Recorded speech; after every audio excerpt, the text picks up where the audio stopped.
Previously heard on Chuck and I Bo. want to let it be known, and I'll let it be known the night of, and every time I talk, I am honored and blessed and lucky as hell to be associated with Ryan Mallett in any way that I possibly can be. I am honored and blessed, and I wouldn't have it any other way, man. He turned out to be a really good friend of mine. I've got some good Ryan Mallett stories that I think the good Lord made happen, and so I just want to make it loud and clear that I am more than excited to take this journey and then make this step with 015, man. It's special. Chuck and Bo Show. I would resist the urge to drink this morning. Stop. I'm done. You said a lot of good things there. Well, I don't know if I said one good thing. I met a guy last night, love y'all to death, Jeff. You mind if I share? I'm looking forward to it. The show of record for Razorback fans. I'm in my Sunday school, and first thing he says when we hop in the car, he says, "Let's turn on the Chuck and Bo There we show." It's too early for this kind of conversation. I'm still half asleep. Here are your hosts, Chuck Barrett and Bo Mattingly. Just for the record, I'm a fan of the 4-day work week. I am. I like it. But, man, the week flies by. It's like it's Wednesday. We got to get on the road tomorrow. We're going to Hot Springs. We got a show Friday. We got to go to Little Rock. Got a game Saturday. I mean, it's getting late in the week already, or so it seems. I almost called you today and just said, have the show without me. Yeah, that would have been fun. I'm more in favor of the 3-day work week. Yeah, I was, yesterday, Bart was talking about this yesterday, after you've been off for like 3 days. The alarm, I mean, it, comes a little early, but it was even worse today. You start getting used to it. Well, That's the problem. The 3-day weekend, you start getting used to it. I know. I know. That's why it's only we 2 should days. do this more often. That's why it's only 2 days, because you don't get in the habit of it. Yeah.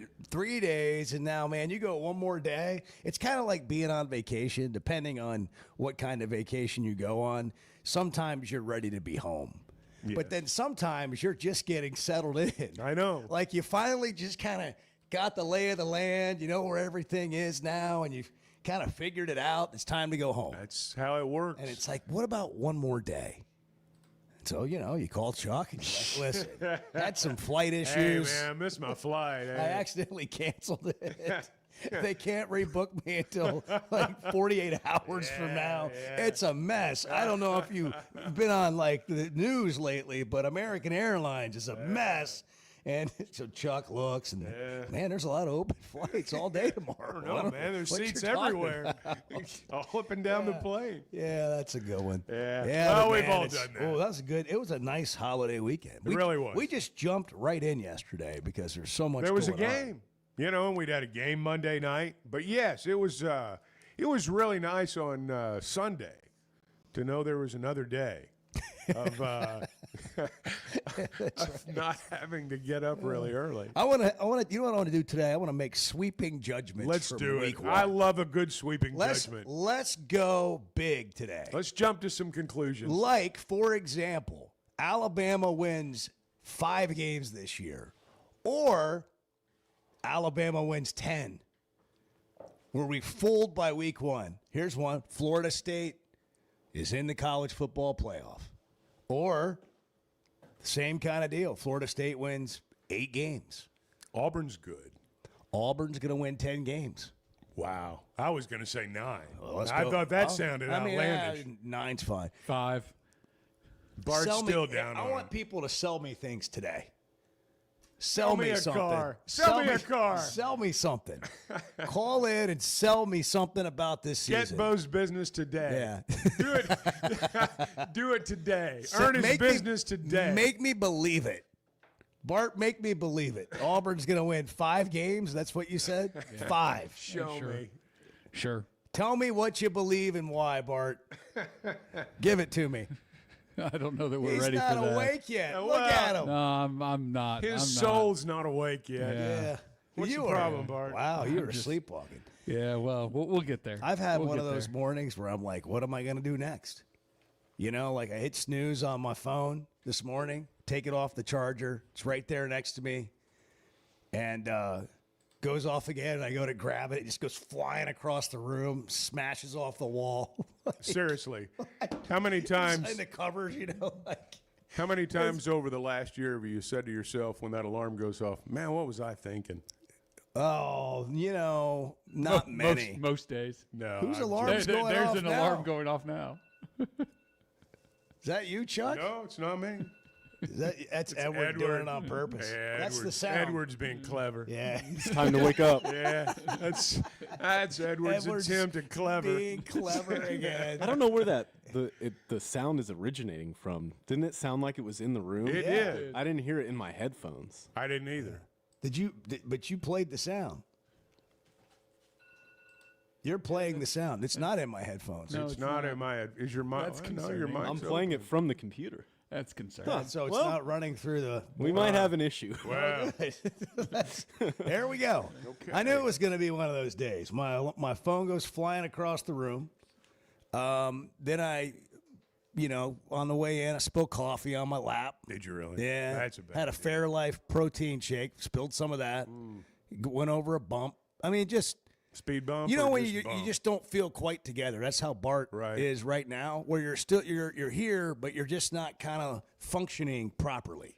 I'll tell you one thing I did notice that kind of brightened my day. The construction area right in front of the office here has moved down about half a block, and we can just pull right into the driveway. It is a joy. It is It simple is things. it It's is the a simple joy things. That Don't is, even get me started. Yeah. Oh, Bart, tell us what you think about Yeah. the. Are they ever going to get that finished, road Bart? in Oh, Fayetteville. no, of course not. Are they going to be working on it all year long? Probably. I have zero faith. Hey, John Daly was selling something other than seltzers yesterday. Yeah. Yeah, he was on the Buzz, and he was selling the horrific defensive I've narrative. never seen a defense this bad in Arkansas. I'm pissed right now. You agree, We Justin? suck at defense. Our defensive line sucks. We gave up next to They nothing. can't, Navy, John. They can't sack anybody. I know I'm pissed. It's the worst defense I've ever seen. I love our offense. I know you do. We're We going to all have to do. score 35 to 40 points a game to win 7 games this year. 35 to 40 points a game to win 7 games this year. That might be right. I don't know that it's the worst I've ever seen. I think that's a little bit of an overstatement.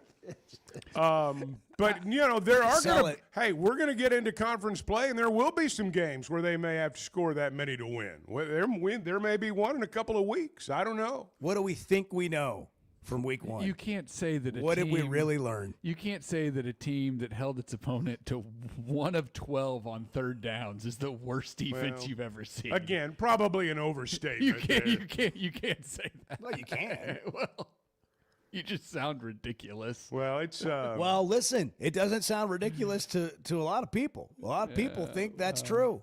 that's jumping to a conclusion. That's what right we're there. doing week That 1. We are making sweeping judgments. That's why I played it as an That's example. right. That's an example. That of is a today. sweeping judgment. Make a sweeping judgment and then maybe give us a real opinion. But I think the problem here is that's what people do. That is their real opinion. Wow. Sweeping judgments. So what did we learn week 1?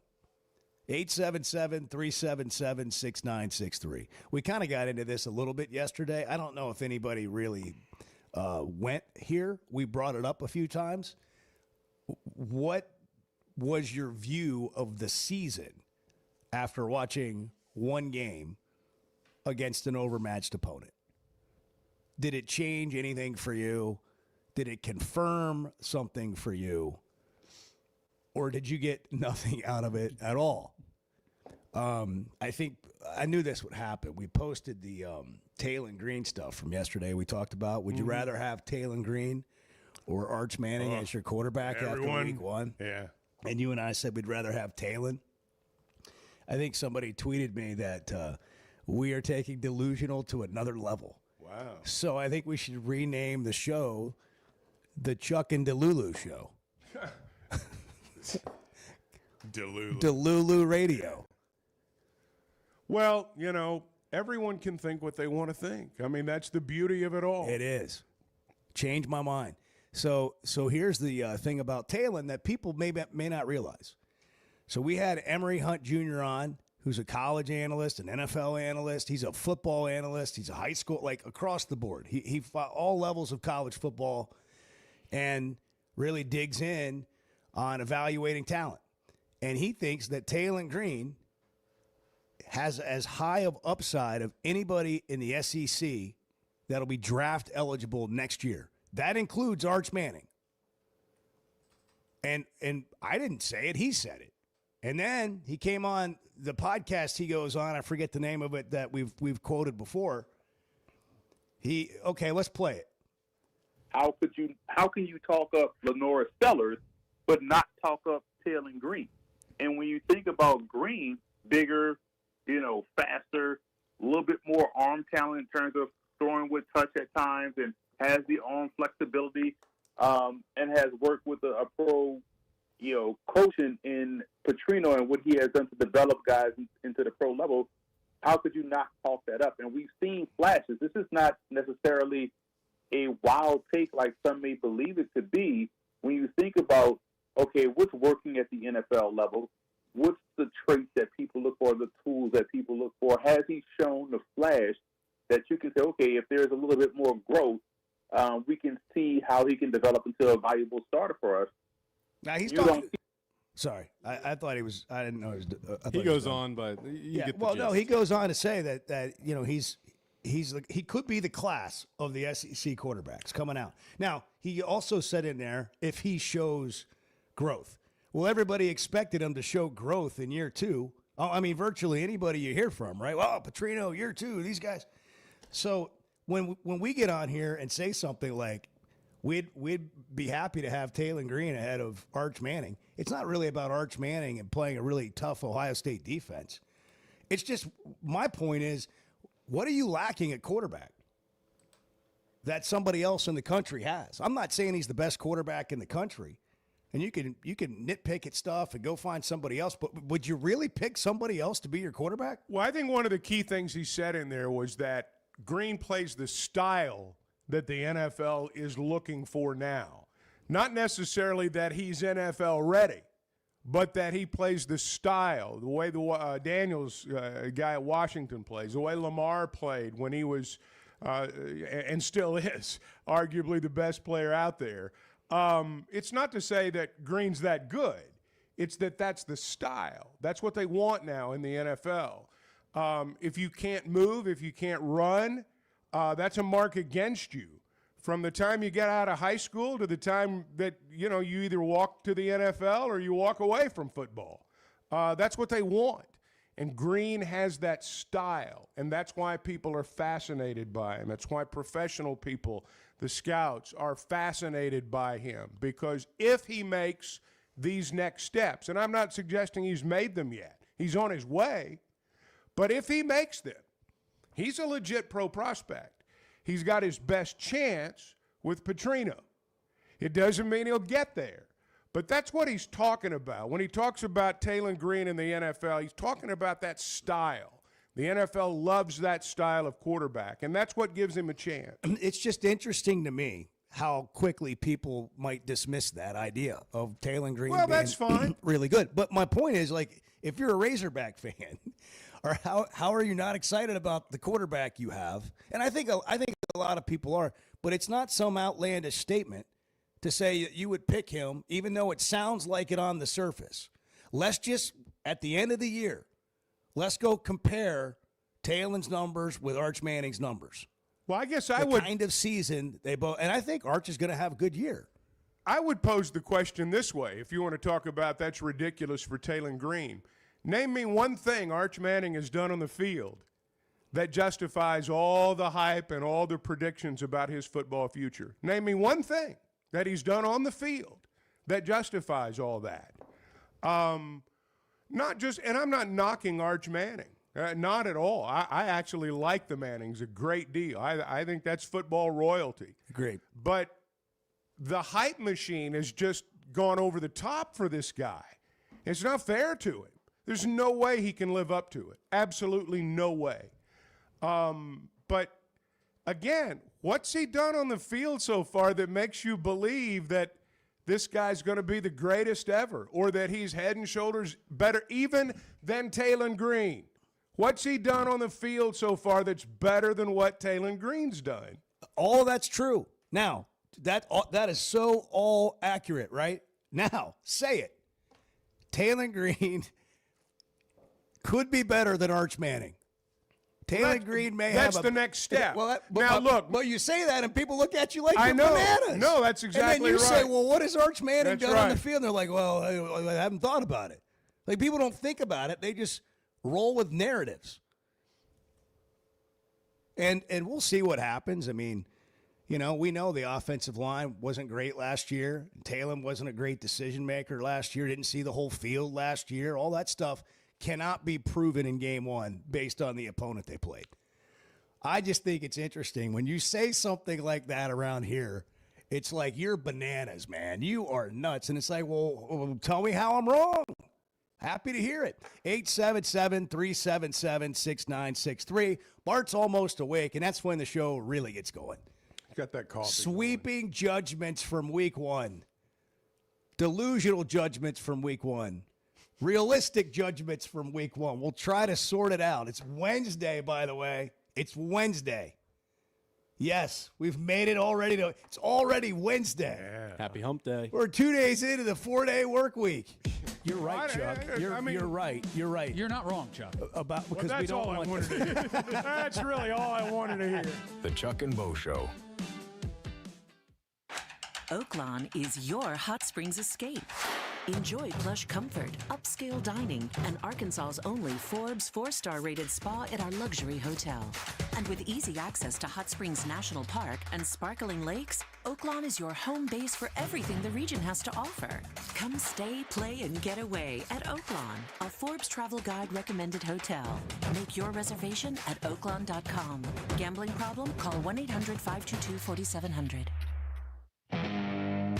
When it comes to watching games, nobody does it like Walk-Ons. Over 60 TVs at every location, and the food and drinks win. Mouth-watering Louisiana cuisine like po' boys and gumbo, plus fan favorites like the best burger you can get anywhere, and more draft beers and cocktails than you can count. Incredible food, wonderful service, and a viewing experience like none other.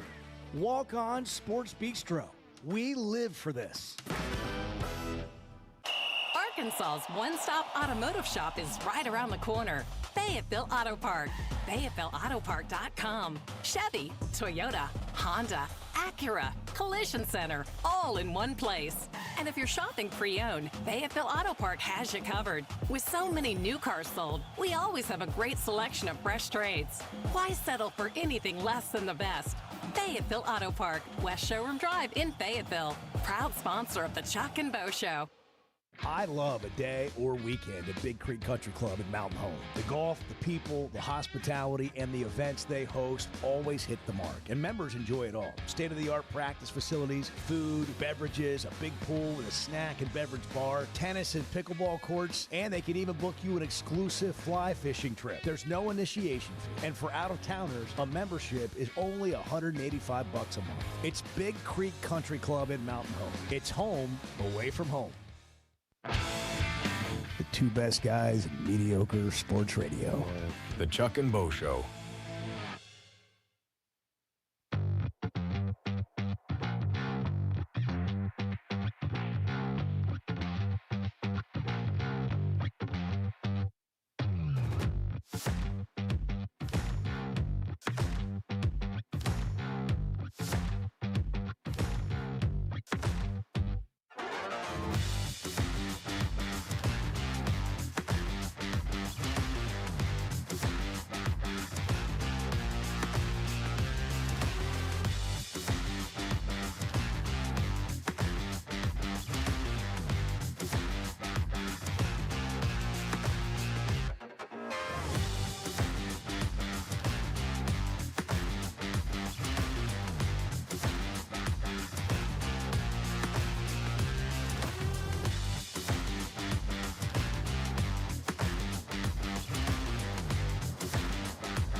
You ready to get back in the booth this year? I am With your ready. new eyesight. I mean, you wear readers. I do put readers You have on. occasional glasses. You got to get them. that's You got to great. hang them around your neck. See, I'm not going for that look yet. The Chuck and Bo Show. I think we're going to hear from Arthur today. Certainly hope so. Hopefully he's doing great. Second day out of prison. He's been commenting on the YouTube stream. Good morning, He's Arthur. up and at 'em. He is up and at 'em. Good. Making a life for himself. Hey, if you're dealing with struggles, personal injury, social security disability, maybe debt, call the team that fights for our Kansans. Bill Reynolds and the attorneys at Cadell Reynolds know how to get results when it matters most. From car wrecks to denied disability claims, even filing for bankruptcy, they've got your back. You don't have to do it alone. Call Cadell Reynolds, 856-314-3728, or visit CadellReynolds.com for a free consultation. Cadell Reynolds, make the right call. You can make the right call and call the Chuck and Bo Show. 877-377-6963. Sweeping judgments. Sweeping judgment of Wednesday. week one. Mike Wilbon yesterday. Was he on PTI with this? Yes. Oh, yeah. This is great about something we're all somewhat guilty of. But, Tony, so let's go back to the Ohio State-Texas game for a second. Here's what stood out to me week one and all the days leading up to week one. I don't want mass media, major media, networks, including people that we like to call our friends, to just ruin the watching of college football for me, the consumption of college football, by exaggerating the hell out of everything, by overstating everything. Arch Manning is not Peyton or Eli or Archie just yet. Just let him simmer a little bit. Let it percolate. Let it happen. Jeremiah Smith. He is not Jerry Rice just yet. I heard somebody who I probably like a lot say, probably somebody I covered, say he's the best college football player I've ever seen. You know what my recommendation would be? Then watch more college football over the last 50 years, because he ain't the best I've seen. He's made some great catches and things that make you go, ooh. But can we just stop? The greatest weekend of, all of it is just slobbered over. It was a fabulous opening weekend in terms of games. In terms of matchups. Yeah. We intended to see that, and we didn't get it. Yeah. Right? Yeah. The Miami-Notre Dame game kind of lived up to it. LSU-Clemson had some Give LSU some moments. credit. I will. I think that's the first time that Brian Kelly has won at LSU in the opener. It was impressive. Yeah. Can we just let the season grow a little bit? He's right. Well, of course he's right. That's of what course he's right. we've been talking about with Arkansas. Like, let the season play, because you can be the other way on this as well. The worst. Not the greatest, but the worst. The one thing he said there at the start is what really got my attention and kept it. We are all guilty of watching a game, and if it does not meet our expectations, if what we heard on the talk show earlier in the week, we heard the guy say, if it doesn't play out, it just ruins the day. Like, for example, you played Daly's cut a little bit earlier. Worst defense I've ever seen. He thought about that for 3 hours while the rest of the game was unfolding. And lots of people, we all want to rush to judgment. We all want to have the definitive word 2 minutes into the game. But there's the rest of the game to play out. And how many times have we, myself included, been as wrong can be when you make a judgment about even the outcome of a game 5 minutes in? Oh, they're going to roll them. They're going to blow these guys out. No, they're not. We all want to be Randy Travis. I told you so. The old country song. We all want to be able to say, I was right. And people are fearful. I told you, people. They're fearful of being overly positive because that means you fell for something. So they go to the safety house of negativity. And that makes you a realist. And then when they do it well, it's about time. It's about time. I don't know what took them so long. Yeah, I told you guys they weren't going to win the national championship. That's right. Yeah, jump out there. I've been there saying that all summer. Jump out there on a limb. Like the thing that Wilbon there he said is. There's Bart. Good morning, Bart. Now he's alive. Good morning, Bart. Chevy of Fayetteville Situation Room. Jet fuel is on. We're making it. The thing Wilbon said there that I liked was then watch more college football. Yeah, that would be my recommendation because how quickly we forget, like, even recent history, but also, more distant history. Like, if you're calling Jeremiah Smith the best wide receiver you've ever seen play college football, I would like for you to go watch some Marshall tape of Randy Moss. Because that is the best wide receiver who I have ever seen play college football. Yeah. And nobody has particularly come close since then. You want to talk about running backs? Go watch some Darren McFadden. And then you want to talk about Arkansas having like the worst Arkansas defense you've ever seen? And you don't have to stop it. McFadden, Nick Chubb, the Alabama running backs. Bo Jackson, like come on. Herschel. Yeah, like seriously. You want to talk about the worst Arkansas? With all due respect to Big John, I love John Daly. Chad Morris existed. Arkansas's defense in 2019 ranked 124th in the country. 124th out of 130 Bart's teams. getting fired up, Edward. You might need to turn him down a little bit. You got to bring Bart. I know you're over there working on something. No, it's fine. Edward's got other things. I felt that you felt. No. We don't want to let the passion swell. We don't want to let you. It's not you. We'll monitor it. You keep it going. John Chavis, those defenses at Arkansas, though. Those keep going. Those were the worst defenses I've ever seen in Arkansas. And I know that's more recent. You talk about getting fleeced. My goodness, man. Go back to 2019 and watch Arkansas's defense play. That's the worst defense I've ever seen. That's the worst Razorback defense I've ever seen. Oh, sweeping judgments today, man. Come on. It's just that time of year, though. Don't forget where we came from. Don't forget the history of college football. It's your chance with 1 week under your belt to tell us, I told you so. Like, you've got 1 week now. We could do this before the season, but now you've had 1 week of college football. Really two, but one big weekend to react to. And so now is your chance to put it on the board. Edward will put it up on his wall of sticky notes, his column of sticky notes. Get in now. I'm running out of room. Get it now. Sweeping judgments. Make a statement. Make me believe it.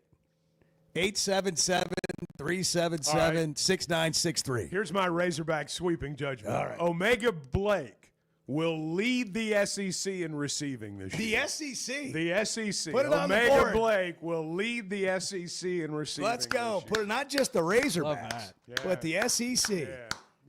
See, that's a sweeping judgment You ready right for there. You ready for the negative on, take on that? All right, go ahead. Here's the negative All right, Arkansas fan. All right, go That's the other his way. Andrew Armstrong this year. He's not going to throw to anybody else. Even though he threw it to like 20 different guys on Saturday. He's just going to throw it to that Omega guy. That's the deal. All these other guys, this is our problem. Happens every year. See, those are sweeping judgments from good. one end of the spectrum to the other. Daly, worst defense ever. Right. Me, it's on the board. Omega Blake leads the SEC in receiving. Those are sweeping judgments. 6 different receivers, Arkansas receivers, had at least 3 targets in the game. Hey, you know who's going to have a big year? I got a sweeping judgment for you. Who? Jordan Platt. Yeah. Jaden Platt. Jaden Platt. I mean, yeah. No, I got it all wrong. Rohan Jones. I was thinking about the other tight end. Well, Were sure, you pulling they names all out of a will. hat or what? Yeah. Platt, Why not? Platt actually had Hey, nobody. It's just got to be a sweeping judgment. Fair The enough. name's Fair just enough. sort of like fair whatever. Enough. Yeah, fair enough. Platt One of those actually caught a Arkansas couple tight of ends is passes. going to have a big year, Chuck. I should have said one of the Arkansas receivers will lead the SEC. I'll tell you. No, too late. that's It's no. too late. Fair enough. That's It's too on the board. rational. I'll stick with my sweeping judgment. I'll tell you this. It's I been feel penned in ink. I feel pretty good about my Taylon Green to lead the SEC in passing after week 1 season-long bet. Well, if you ask Daly, he's going to have to. Yeah. Well, we've decided Arkansas is going to dominate the SEC leaders in offense this year. Leading receiver, Green's going to be the leading passer. I think somebody said Washington's going to be the leading rusher. I did bet it. Are at we the least, people just Mike for- Wilbon's talking about? Yeah, I mean, all of college football. We take some calls when we come back. All right. By the way, if anybody's scoring at home, Arkansas leads the SEC in turnover margin after one game. There you go. Can't take it away from them. There we One go. game, they Sweeping lead the judgment. SEC in turnover margin. The Chuck and Bo Show. Good morning. It's Wednesday. This is not interesting. It's just interesting to us. Yeah, that's right. That's right. The Chuck and Bo Show. Guys, regardless of our age, feeling good is something we all want. That's what the Sweatnum Edge is all about. It's where health, confidence, and peak performance come together. We all face challenges like low energy, hair loss, who's looking at me, stubborn weight, and skin health. The good news is we can do something about it. Get your free evaluation today and see where you are. Chuck and I have both done it and are better off for it. Log on to SweatnumCosmetic.com and click on the Sweatnum Edge. Summer storms and heavy rains can sneak up fast, so make sure your gutters are ready to handle it all. Hog Trough Gutters, locally owned and operated with 30 years of experience, installs seamless gutters made on site to protect your home. They're fully licensed and insured. Every job is hydro tested, and each one comes with a 20-year warranty. Proudly serving Northwest Arkansas and the River Valley. And if you're outside those areas, just give them a call or a text. Schedule your free inspection today at hoggutters.com.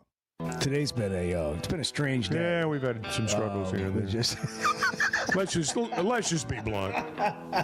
Can we be blunt? Well, it's 50-50 at best. The Chuck and Bo Show.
I think I have 1,100 subscriptions.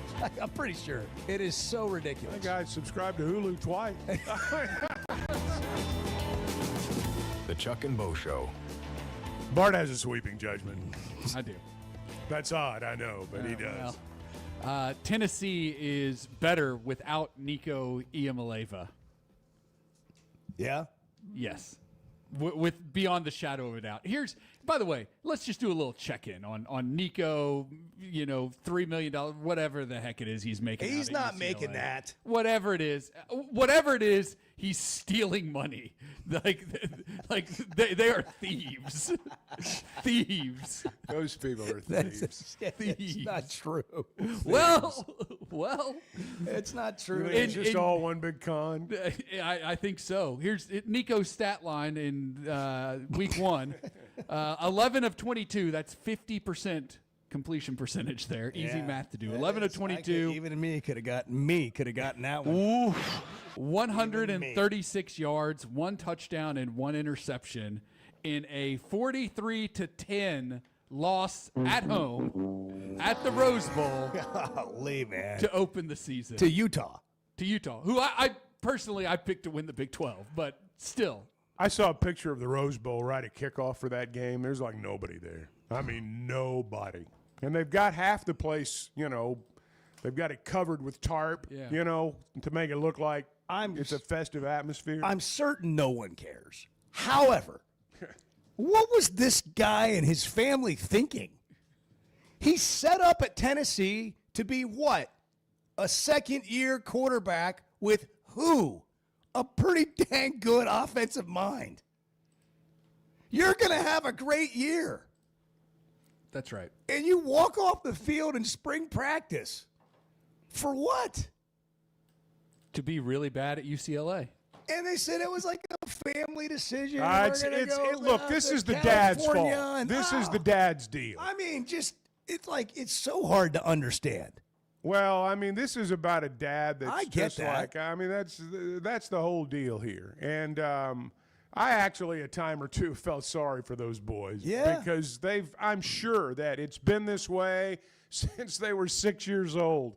I'm sure it has been. There's just zero. This guy's been out of his mind for almost 15 years now. Seems like zero logic.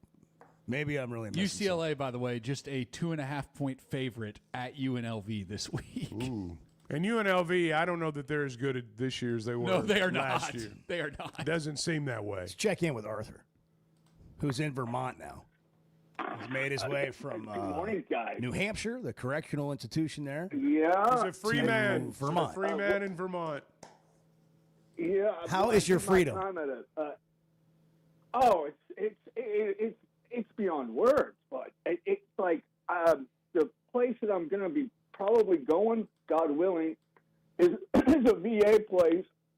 But the place I'm at right now, I went ahead and spent the money on one of those smart suite places. I got a king size bed. I got a refrigerator. There's a, I was on the treadmill. Oh, this is what I called for though. I was on the treadmill and listening to the show, and then it blew my mind when someone gave you guys a hard time saying Taylen Green. You guys are delusional for saying Taylen Green is probably going to be a better, already is. It's going to be a better NFL prospect, and he's a better quarterback than, I got to make sure I get it right, not Eli Arch. I mean, I jumped off if I had coffee in my mouth, it would have gone all over the table. I'm like, what?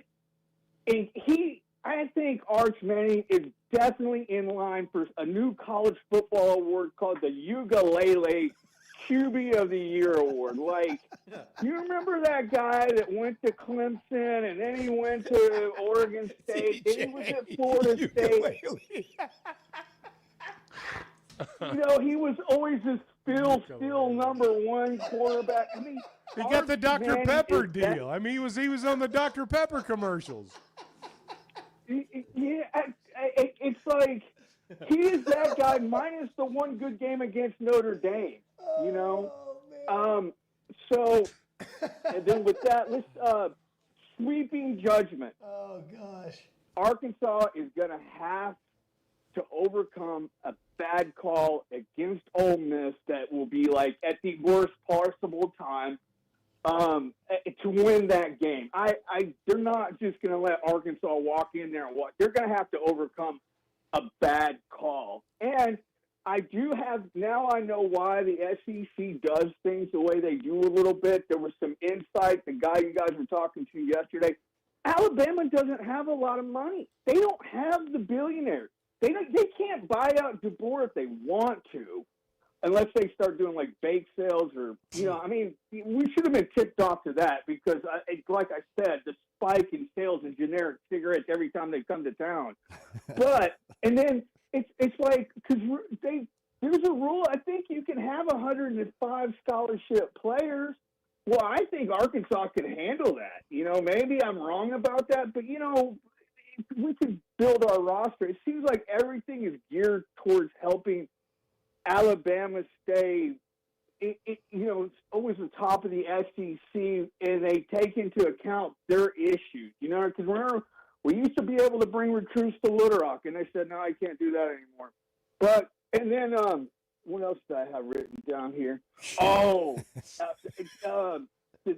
Okay, so we got the Ukulele Award, but we also, it's like crazy. It's like pageant mom, like the pageant mom that has her kid. She's trying to make her a supermodel or supermodel mom.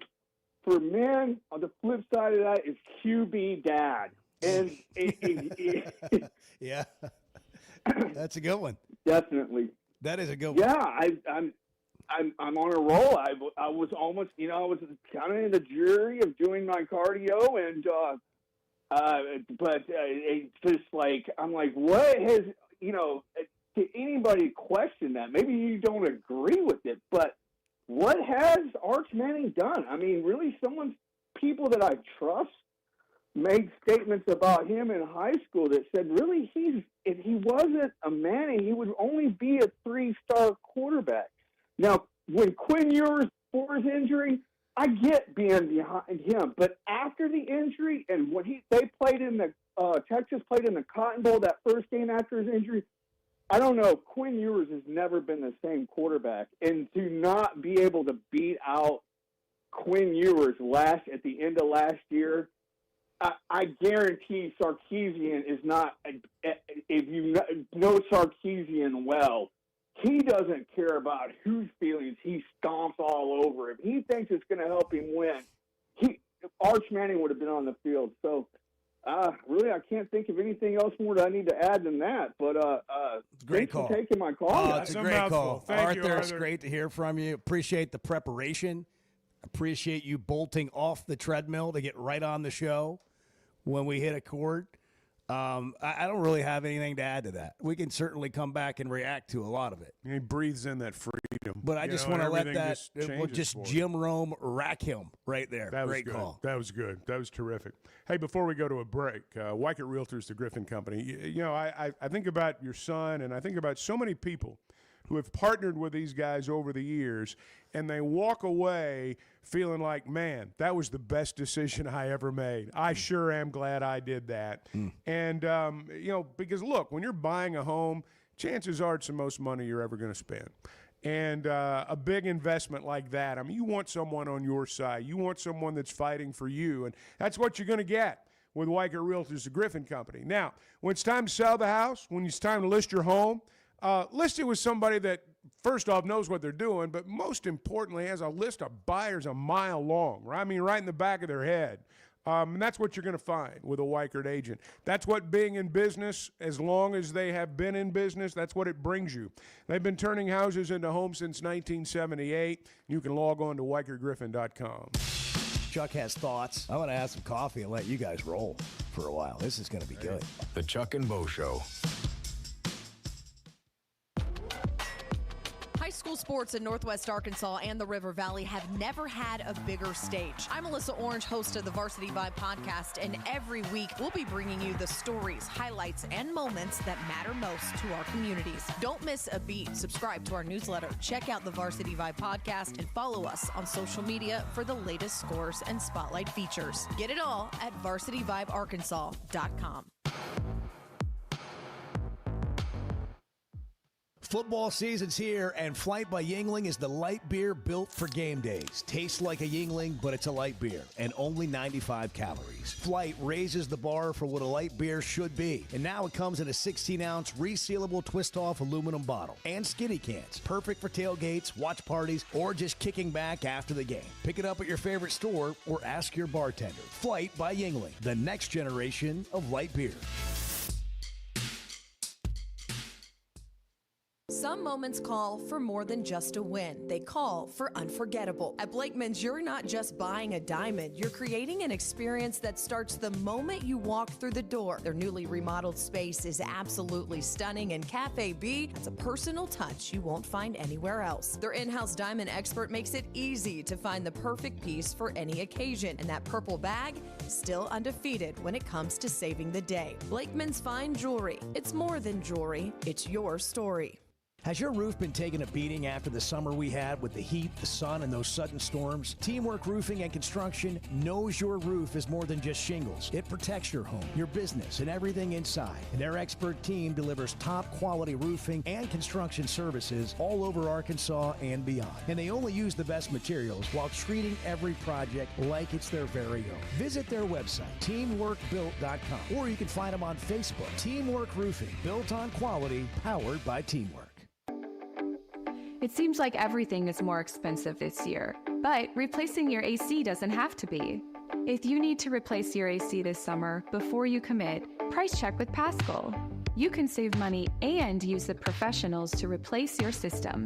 Enjoy the peace of mind knowing you chose the best option for your home. Visit GoPaschal.com and with just a few clicks, see how much you can save with the Paschal Price Check. Paschal Air, Plumbing, and Electric. Are you looking for tough, reliable equipment from people you can trust? WT Equipment is your local family-owned dealership with 8 locations across Arkansas. And yep, they're big-time hog fans too. From Bobcat to New Holland, Hustler, Steel, and more. They carry the brands you know and trust to get the job done. Whether it's equipment or implements, WT Equipment has the tools you need, including a full lineup of Bobcat machines built for power and performance. Stop by your nearest WT Equipment today. I don't need Chat GTP. I've got Chuck GTP. Amen. The Chuck and Bo Show.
A lot of times critics don't know what the hell they're talking about, and I don't think they know much what they're talking about on this one either. The Chuck and Bo Show. We talk about working with great people. And anybody we talk about here on the Chuck and Bo Show, we've got a relationship with, and you can just know they're good people. We don't want to work with anybody that's not. And at Teamwork Roofing and Construction, I've been telling you about the quality of individual that you're going to get on your job, the quality of the manager you're going to deal with, but the materials make a big difference too, like Malarkey Shingles. If you go on Malarkey Shingles' website, you'll see it's anything but standard, because standard is just that, standard. And roofing shingles don't have to be. Their shingles perform better, protect longer, and are more sustainable. And that's just one example of the materials that Teamwork Roofing and Construction will use when they're working on your roof. The kind of metal roofs they do. Sustainable, durable, long-lasting, quality, McElroy metal. They got a skilled team. They communicate well. They do what they say they're going to do. And they come in on budget, on time, every time. Teamwork Roofing and Construction. You can check out their website, teamworkbuilt.com. Teamworkbuilt.com. Teamwork Roofing and Construction, built on quality, powered by teamwork. So this Arch Manning stuff will get twisted. And we're not saying Arch Manning's not going to have a great career. But we are saying, and Mike Wilbon said it, that the media has turned Arch Manning into something we haven't seen yet. He is a bigger-than-life superhero that we created that has yet to do it.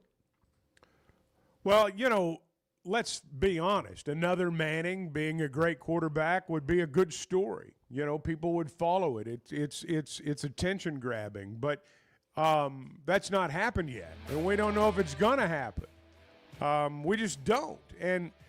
But the one thing that, and you kind of said it there. I mean, you can indict the media. You can be mad at people for overhyping and say, man, that's not the way it ought to be. But that doesn't mean he's a bad kid. That's not his fault. Yeah, it's not his fault everybody's doing it.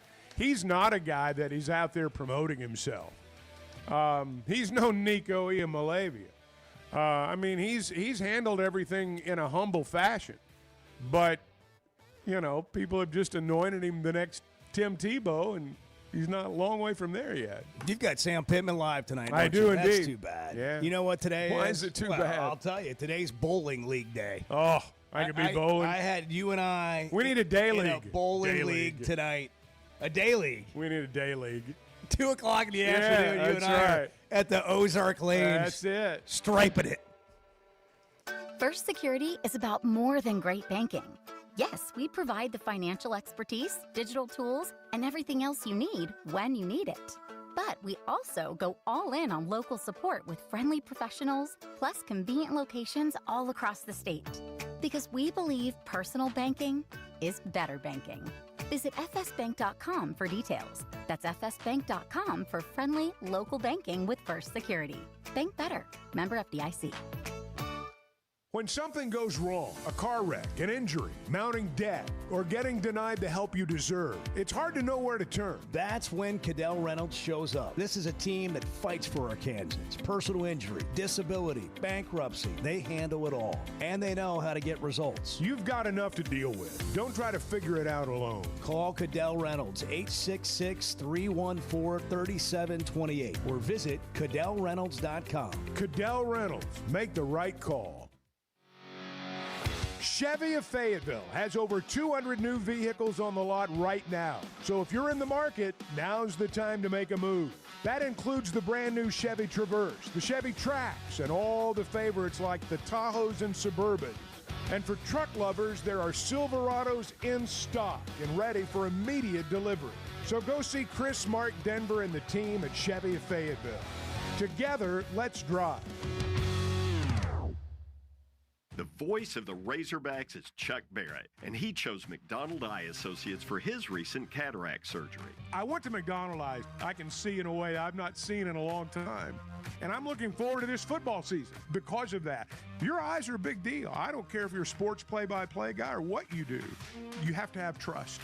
My trust was developed because I knew they were listening to me. For your best vision, trust McDonald Eye. Online and same-day appointments at McDonaldEye.com. So I spent yesterday, you mind if I share? I'm looking forward to it. The Chuck and Bo Show.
Previously heard on Chuck and Bo. Can you imagine a round of golf lasting almost 6 hours? What would you do? I'd leave. I'd walk off. Like on 13, you'd be like, this has been a 4-hour round. About the fifth hour. Well, you know, if the company was good, maybe 4.5. 4.5's a long time to spend with anybody. Let's just be honest.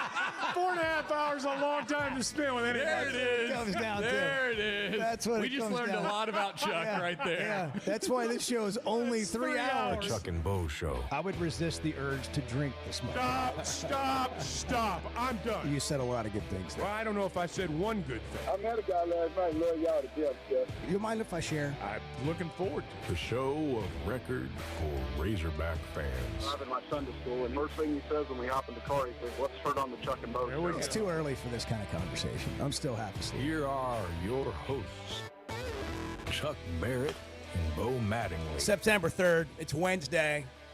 We're just blowing our way through this 4-day work week. For those that didn't get that, let's have a moment for them. What can we do for you today? The first person that calls in and tells us they had to work on Monday, we're going to give them something. What are we going to give I don't know. From the prize vault? Bart might just Venmo him like $25 for lunch. It's a nice lunch. What's Venmo me? Yeah. I'll take 25 for Venmo? lunch. Yeah, I got You Venmo. do? I do. I'm. You seem like someone that could be targeted on Venmo for a scam. I'm not saying I haven't been targeted, but I'm saying that's how I. There's a few things I pay for with Venmo. Is that right? Yeah, a couple. Do you of have Apple Pay on your phone? I do. Yeah, a couple of things I am here and there. impressed. Well, what do you pay with on Venmo? Well, you say it so mysteriously. Gambling debts. No, there's a few things I pay with on Venmo. Guy that mows You're just the yard. begging to be asked. No, okay, I'm what not. is No, I'm not begging to be asked. If I was like gonna say, I would have said it up front. The guy that mows the yard. Okay. I am not begging to be asked. Chuck, that's all you do. That is ridiculous. When you speak in like coded That is terms. not true. That's not It's true. It is. It's like, how was your weekend? Well, I did a few things. That's begging to be No, asked. it's not begging to be asked. It's begging for you to move on. It's like, I don't want to talk about it. That's what it is. That's true. You guys talk about too much That's stuff. what you should say. I don't want to talk about it. All right, that's that. I don't want to talk about that, Bo. Chuck, loose lips sink ships. That's right. That's Chuck's That's motto. exactly right. You guys talk too much. We do a talk show. I know. Philip in Bentonville. Good morning. You're on the Chuck and Bo Show. Good morning, guys. Hey, I heard this morning you're talking about Arch, but here's the question is, earlier this year, and we're talking about the media and how everything going on with Arch, no overhyping. But earlier this year, and, Archie, his grandfather, made the comment that he wasn't going to go pro, and Archie got just blasted by the national media of how dare you say that stuff, and, it's too early in the season. And my question is now after, does his family know more than what the national news did? I'm sure they do, realizes yeah. that he's not ready for the pro. Well, that's something only they know. I mean, I don't know what Archie really thinks about Archie's NFL prospects, but actually it was Archie that said he's not going to go pro, and Arch kind of was like, well, I've never said that. So I think he might like to, but maybe he does. I don't know the answer to your question. And I don't know that Arch is not going to be ready for the NFL at the end of the year. I don't know that. Based on what we saw Saturday, though, he played against I'm not saying Ohio State's got an NFL defense, but they've got an NFL coordinator, and the football people that have talked about this game since it finished talked about the defensive game plan that Matt Patricia put together. So, but who knows? I just think that you need to do something on the field, though. Look, we everybody. can't. We can make a sweeping judgment. We're having fun today with that, not really at Arch's expense, but I don't judge him on that Ohio State game. Other than this, what we were told that he was by everybody else, not him, by everybody else. That's not what showed up on Saturday. But I wouldn't read between the lines on something Archie says. I wouldn't try to read something into it there. I don't think when he said that he's thinking, hey, man, he's really not that good. I think, we don't know yet. But what we're saying is he was run out here as somebody that was Eli or Peyton, and he hasn't done it yet. Well, I think, this started going back to Mike Wilbon's cut, and the first thing he said was, don't ruin college football for me. And I think that's what happens sometimes. You hype a guy up so much, and then when he's not as good as the hype, it ruins your day as a fan. And let's play that. All right. I think it's worth hearing. But Tony, so let's go back to the Ohio State-Texas game for a second. Here's what stood out to me week one and all the days leading up to week one. I don't want mass media, major media, networks, including people that we like to call our friends, to just ruin the watching of college football for me, the consumption of college football, by exaggerating the hell out of everything, by overstating everything. Arch Manning is not Peyton or Eli or Archie just yet. Just let him simmer a little bit. Let it percolate. Let it Jeremiah Smith. He is not Jerry Rice just yet. I heard somebody who I probably like a lot say, probably somebody I covered, say he's the best college football player I've ever seen. You know what my recommendation would be? Then watch more college football over the last 50 years, because he ain't the best I've seen. He's made some great catches and things that make you go, ooh. But can we just stop? The greatest weekend of, all of it is just slobbered over. It was a fabulous opening weekend in terms of games. In terms of matchups. We intended to see that, and we didn't get it. Yeah. Right? The Miami-Notre Dame game kind of lived up to it. LSU-Clemson had some Give LSU some moments. credit. I will. I think that's the first time that Brian Kelly has won at LSU in the opener. It was impressive. Yeah. Can we just let the season grow a little bit? By the way, speaking of week one and sweeping judgments and evaluations and all the opinions that we have after one weekend, we have 2 weekends, but one real weekend of college football. Did you see Dabo gave himself a grade, and he gave LSU a grade? What did he say? That LSU maybe was a 65 and Clemson was maybe a 58? Is that what he said? Something like that. So Brian Kelly was asked about it in his news conference. We dominated him in the second half. So he's either a really good grader for, giving himself a 58, or he's a really hard grader on us, or he didn't see the second half, which that might be the case. He might not have wanted to see the second half. It's Brian Kelly's feeling it. Yeah, he's feeling his oats now. He won a season opener. It now. He's feeling it now. Listen, LSU is going to be insufferable this year. Hey, there's a sweeping judgment. LSU's going to win the national championship. Yeah. They are. My sweeping judgment. They're going to win a lot of games in a row. John Daly's sweeping judgment was that it's the worst defense he's ever seen. Mine was that Omega Blake will lead the league in receiving. Yeah, those are sweeping judgments. Make yours from one extreme to the other. Can we come back to the Arch thing for just a second? Yes, I apologize for leaving the Arch topic. No, well, this all started yesterday when we said we'd take Taylon Green over Arch Manning as the quarterback this year for Arkansas. We wouldn't trade not him. for a lifetime, for this year. We'd trade him, and a lot of people agree with us actually. But a few people was like, that's bananas. Right. And look, everything's got to play out. But if Arch wasn't good, he would not be the starting quarterback at Texas. If he didn't have talent, now, however raw or undeveloped that talent may be at this point, if he didn't have talent, he would not be the starting quarterback for Steve Sarkisian. Right? We're talking about a guy who has put quarterback after quarterback in the NFL, going back to his time at Washington with Jake Locker, USC, Cody Kessler, Sam Darnold, Alabama, Mac Jones. Steve Sarkisian quarterbacks for 200, Alex. The guy has – Quinn Ewers signed a $4 million contract with the Dolphins. The guy knows what he's doing when it comes to quarterbacks. Quinn Ewers got $4 million? Yeah, 4-year, $4.3 million contract. So $1 million a year. Is it guaranteed? I have no idea. Yeah. Well, you know everything else, but what you just rattled off over there, that was impressive. But my point is the guy knows what he's doing when it comes to quarterbacks, right? Not fully guaranteed. Yeah, I didn't think so. Not What was it? fully It was like a guaranteed. 6th or 7th round? 7th round pick. 7th round pick. And what did Steve Spurrier say when Quinn Ewers got drafted in the 7th round? Everybody's talking about Arch, but their quarterback ahead of him was drafted in the 7th round, and Arch didn't beat him out. My point is that's what he said. He said it just like that. Yeah, just like that. My point is that, like, Arch is a good player. Ohio State's defense is pretty good, right? Like, people just act like that didn't happen. What would Taylor Green have looked like if he went up against Ohio State's defense? Right? Not the way he looked against Alabama.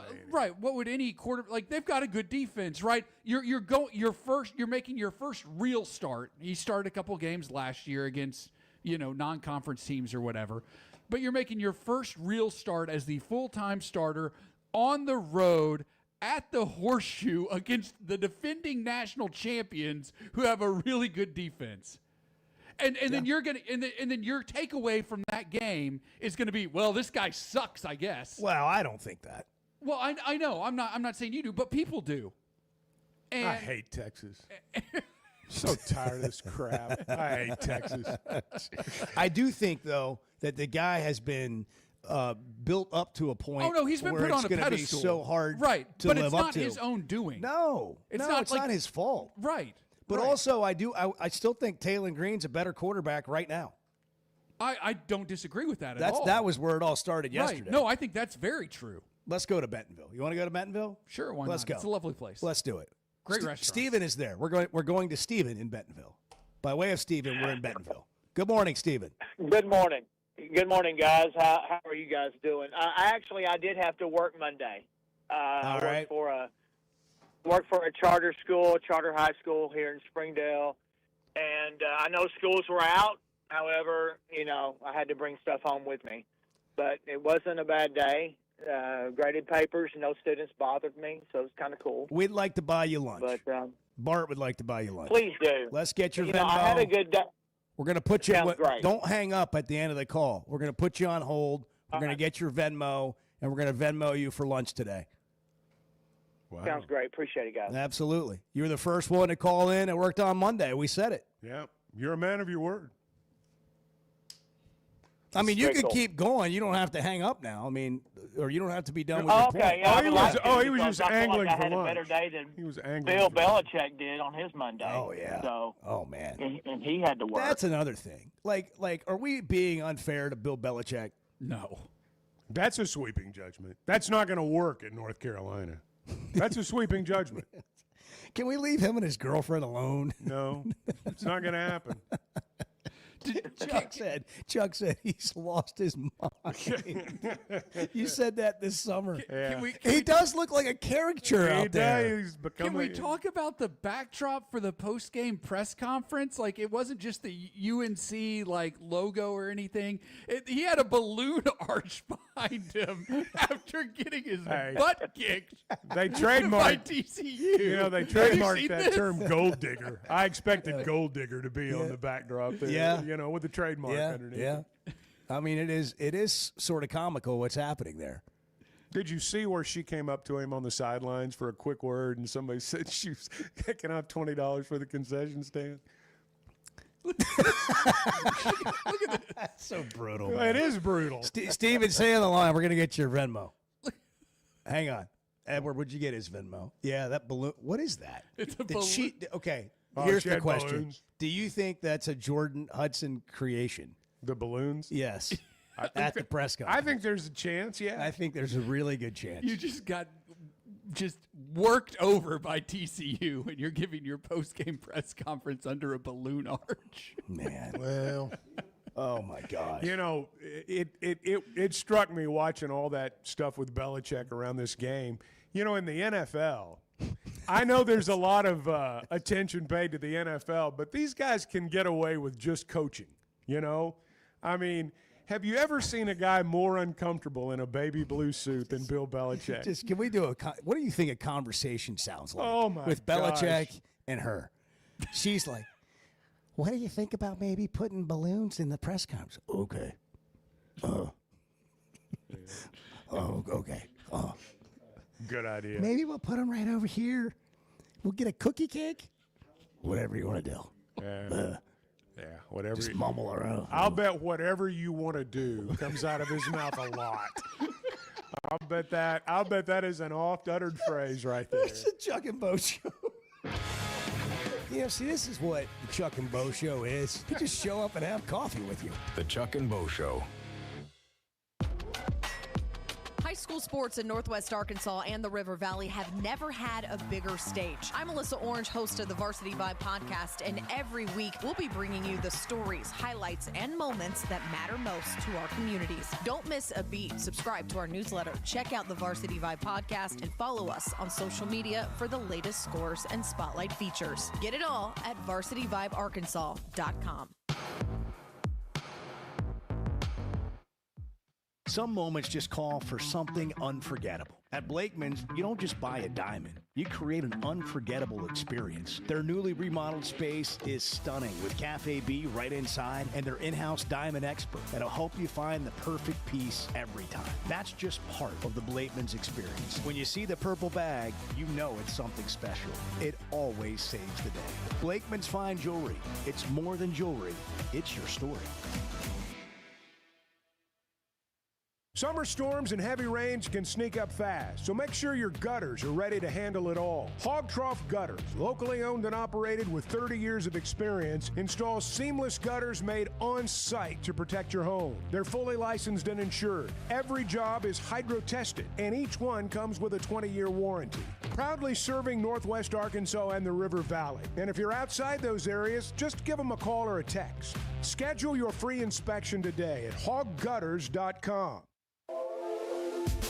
There's simply not a better shopping experience than Macadoodles. Looking for the best selection of beer, wine, and spirits? Macadoodles or Guess Who in Bentonville has you covered. With an unbeatable selection, amazing prices, and service that's unbeatable, they've got everything you need. Whether you're stocking up for a party, updating your bar, or just grabbing your favorites, Roger and the team are always there to help. Make the smart choice. Macadoodles, just north of Bella Vista at the state line, and Guess Who in Bentonville.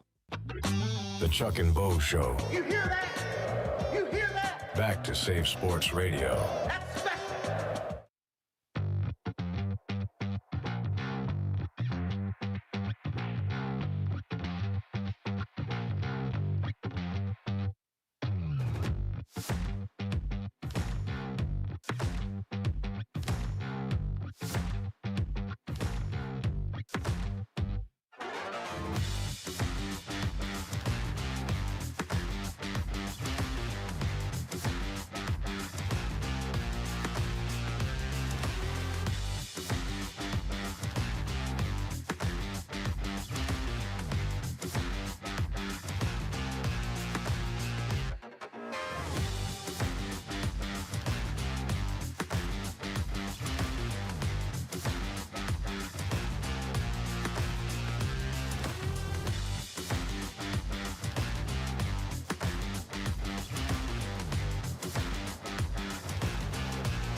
You got to match Chuck Barrett's intensity. I mean, when the guy's in the booth, he's a different kind of cat.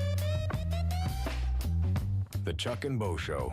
877-377-6963. It is Wednesday, September 3rd. That's right, it's Wednesday. It's confusing this week. 4-day work week. For most people. Which but we as are we for. just found out from Stephen in Bentonville, he worked on Monday, so we're buying him lunch. I need $6 from each of you. I was saying, where's this money coming Well, from? I'm gonna. Is this I'll like from I'll the company Venmo him, account, but or I need Bart's $6 personal from you. account? I need $6 from Edward. I need $6 from Bart. I need it to be a team effort. I'll But Venmo Sterling you. was just on the phone, and we just Something lost him. happened. Something happened. Somebody must have needed help with a forklift. He tries to hide. I think he's at work by now. I'm sure he is. Sometimes he's actually, I think, has called us as he drives the forklift, which I think's cool. I'm hearing from people, Chuck, that are going to Little Rock. I know people in the central and south part of the state, are going, but for me, it's always about how many people from Northwest Arkansas are going to Little Rock. Like, you're not going to sell either one of these stadiums out unless you get people coming from both sides, or when we say both sides of the tunnel. That's right. And that's true of War Memorial Stadium. Like, if people in Northwest Arkansas don't go to the game, probably not going to sell it out. But I am hearing from people that are going, and some of it is nostalgic. A lot of it probably is nostalgic. We were talking before the show today. There's a generation that really does not remember a lot of the great games at War Memorial Stadium. There's too young to remember. There's not been a lot of great moments there over the last 10 to 15 years. You've really got to go back to the Petrino era. The opponents have a lot to do with it, obviously. There was a time when you played LSU down there every other year, at least on the Friday after Thanksgiving. So, the opponents have not been as good as they once were. But, if you're old enough to remember, like I am, there have been so many great games played at War Memorial Stadium. I mean, I go all the way back to the immortal Teddy Barnes, when they beat Texas A&M to go to the Cotton Bowl. I mean, there have been some great, great wins in that stadium. So, yeah, I think there are people that if they, thinking this is going to be the last one, this is one that they want to go to. 877-377-6963. I remember, the first thing that jumps out in my mind was one of the early times when I got here in 98, and they were playing 3 games a year down there. Sometimes 4. And it just Tim Couch getting David Barrett smoked. Picked off that pass and went down the sidelines, and you'll never hear us in louder stadium. Kenoy Kennedy hit a guy in his helmet. You thought he knocked his head off because the helmet went rolling 5 yards on the ground. You're like, ooh. You remember how, whenever there was a big game, win or lose, Coach Broyles would just, you want to talk about over the top, man. And, he would say some over the top things. But the thing that stuck with me with that game was he told Tim Couch, you're the best player that's ever played on this field. And, that's a mouthful coming from a guy who coached a lot of games on that field. But, yeah, that was a great game. But there have just been so many over the years. 79 beating Texas. There have just been so many great games in that stadium. The McGee part of Marty and McGee coming up at 8 o'clock. Ryan McGee. That'll be good. Will join us. Always fun. So Arkansas storyteller. State. Oh, yeah. Arkansas State and Little Rock, 4 o'clock on Saturday. Chuck Barrett on the call. I never thought I'd ever be calling an Arkansas State game in football. I never thought that would happen. What do we think about this? See, here's the thing. Razorback fans, and this is just my take, the consensus among Razorback fans is this is going to be the last game at War Memorial Stadium. Therefore, I'm okay with playing Arkansas State. Now, if you were to say, hey, they're going to keep playing in Little Rock, this is going to be an annual game, I don't know that Razorback fans would embrace it. Now, I think some would. I'm going to be interested to see, very frankly, if this is actually a sellout. I've heard people use that term over the last few days. Well, it's going to be sold out, or it is sold out. I don't think it's sold out. I think you can buy tickets today. I think you can call them up, and they'll be happy to take your order. So I'm anxious to see what it's actually like. What's the game like? All these things still have to play out, but I do think Razorback fans find it more acceptable because they believe this will be the one and only time. I saw something at WholeHogSports.com today written from Jonesboro about Jonesboro and fans over there and really looking forward to the game. Well, we're not getting a lot of that. I really sort of just personally would be kind of interesting to hear, like, from an Arkansas State's fans' perspective, what this is like for them. See, I think that in most parts of Northeast Arkansas, you have 2 allegiances there. Now, there's a small pocket that is pure A-State, but it's a very small pocket.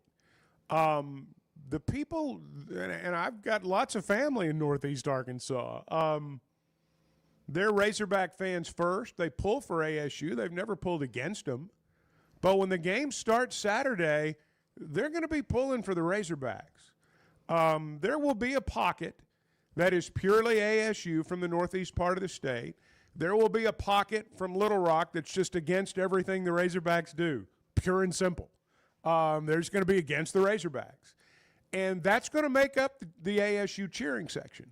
The rest of the people will be pulling for the Razorbacks and rooting for a spectacle more than anything. You know, Pittman said Monday in his news conference that there's no real advantage for Arkansas to play this game in Little Rock. Now, let's think about that for a second. Because if you just hear that, you don't really think about it, you may have a different opinion.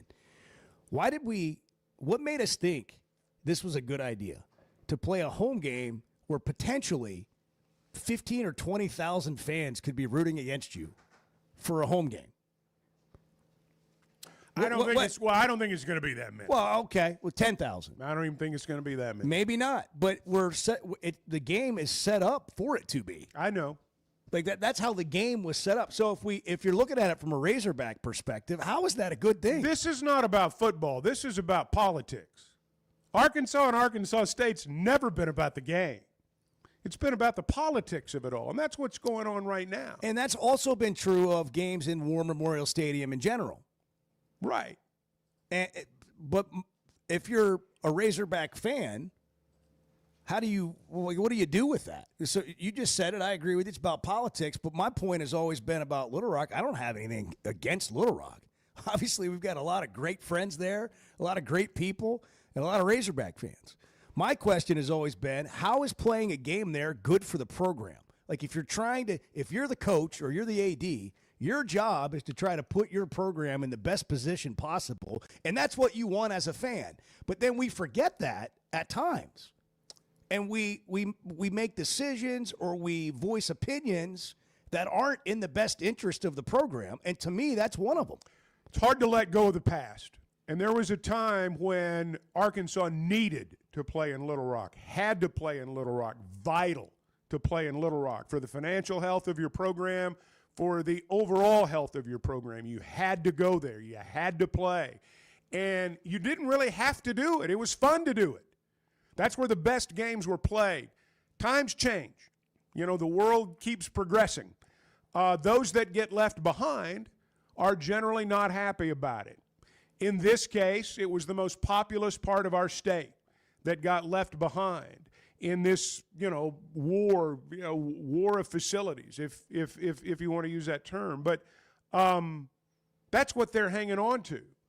And they've been hanging on to it for 25 years. When it's become painfully obvious that that time has passed. It was a great era. I grew up in Clarksville, halfway between here and there. I went to games at both places. I've got great memories of War Memorial Stadium. I don't resent the drive down there. I got big plans for Friday night. It's going to be fun. It always is. But that time's passed. Just like, going out and staying out till 2 o'clock in the morning as a young man. Those times pass. You can't do it anymore. And this has run its course. And I think most people in Arkansas know that, have long accepted that. That would exclude the people probably that make a lot of the decisions at the state capitol. It's escaped them. But most Arkansans have accepted for quite some time that times have changed and the games all need to be played in favor. If you're not going to the game, you can watch it at Walk-Ons. They'll have 60 or more TVs, especially if you're in Northwest Arkansas, 2 locations. But even if you're in Central Arkansas, Little Rock, Conway, locations throughout the state, Walk-Ons has amazing food, lots of beers on tap, and ask them about Flight by Yuengling. Tastes like a Yuengling, but it's a light beer, 95 calories. The next generation of light beer, Flight by Yuengling. We'll get more of your thoughts coming up at 7:32. Good morning. Chuck has a little bit of a bad habit of getting on Facebook and buying things. The Chuck and Bo Show.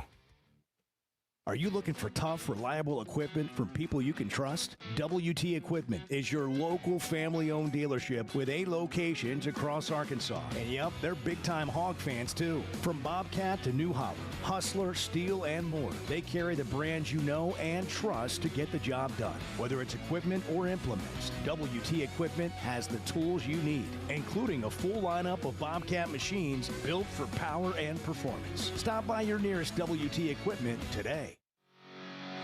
Chevy of Fayetteville has over 200 new vehicles on the lot right now. So if you're in the market, now's the time to make a move. That includes the brand new Chevy Traverse, the Chevy Trax, and all the favorites like the Tahoes and Suburbans. And for truck lovers, there are Silverados in stock and ready for immediate delivery. So go see Chris, Mark, Denver, and the team at Chevy of Fayetteville. Together, let's drive. Know what else makes you an Arkansas Razorback fan? Going to the University of Arkansas. How about playing football for the team? The Chuck and Bo Show.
One of the rules we set down when we started this show was we're not going to leave our best shots on the driving range. We do it every day.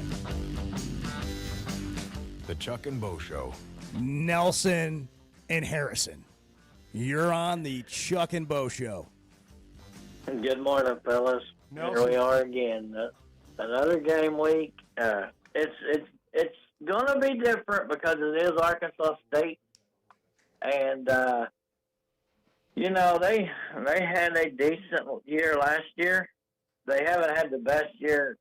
Last year wasn't the best year in the history of Arkansas State. It was decent, but it wasn't anything like it had been with Malzahn or Anderson or any of those guys. So, but now this is what I'd like to say, guys. There are tickets still available for Little Rock. Matter of fact, Vivid Seats just this morning sent me a deal, 15% off the tickets. You know, so there's tickets to be had at their War Memorial. There are. And it's kind of bittersweet because, like you guys were talking about, all the good games that were played at War Memorial, I mean, Miracle on Markham, all of those. But War Memorial Stadium and Little Rock did not care to keep it up enough for the SEC to want to go there. And as far as what I've heard, the SEC told us when the contract was up, the gig's up. So, I mean, that's what I heard about that. And I finally got a chance to get my eyes on some video from the A-State SEMO game.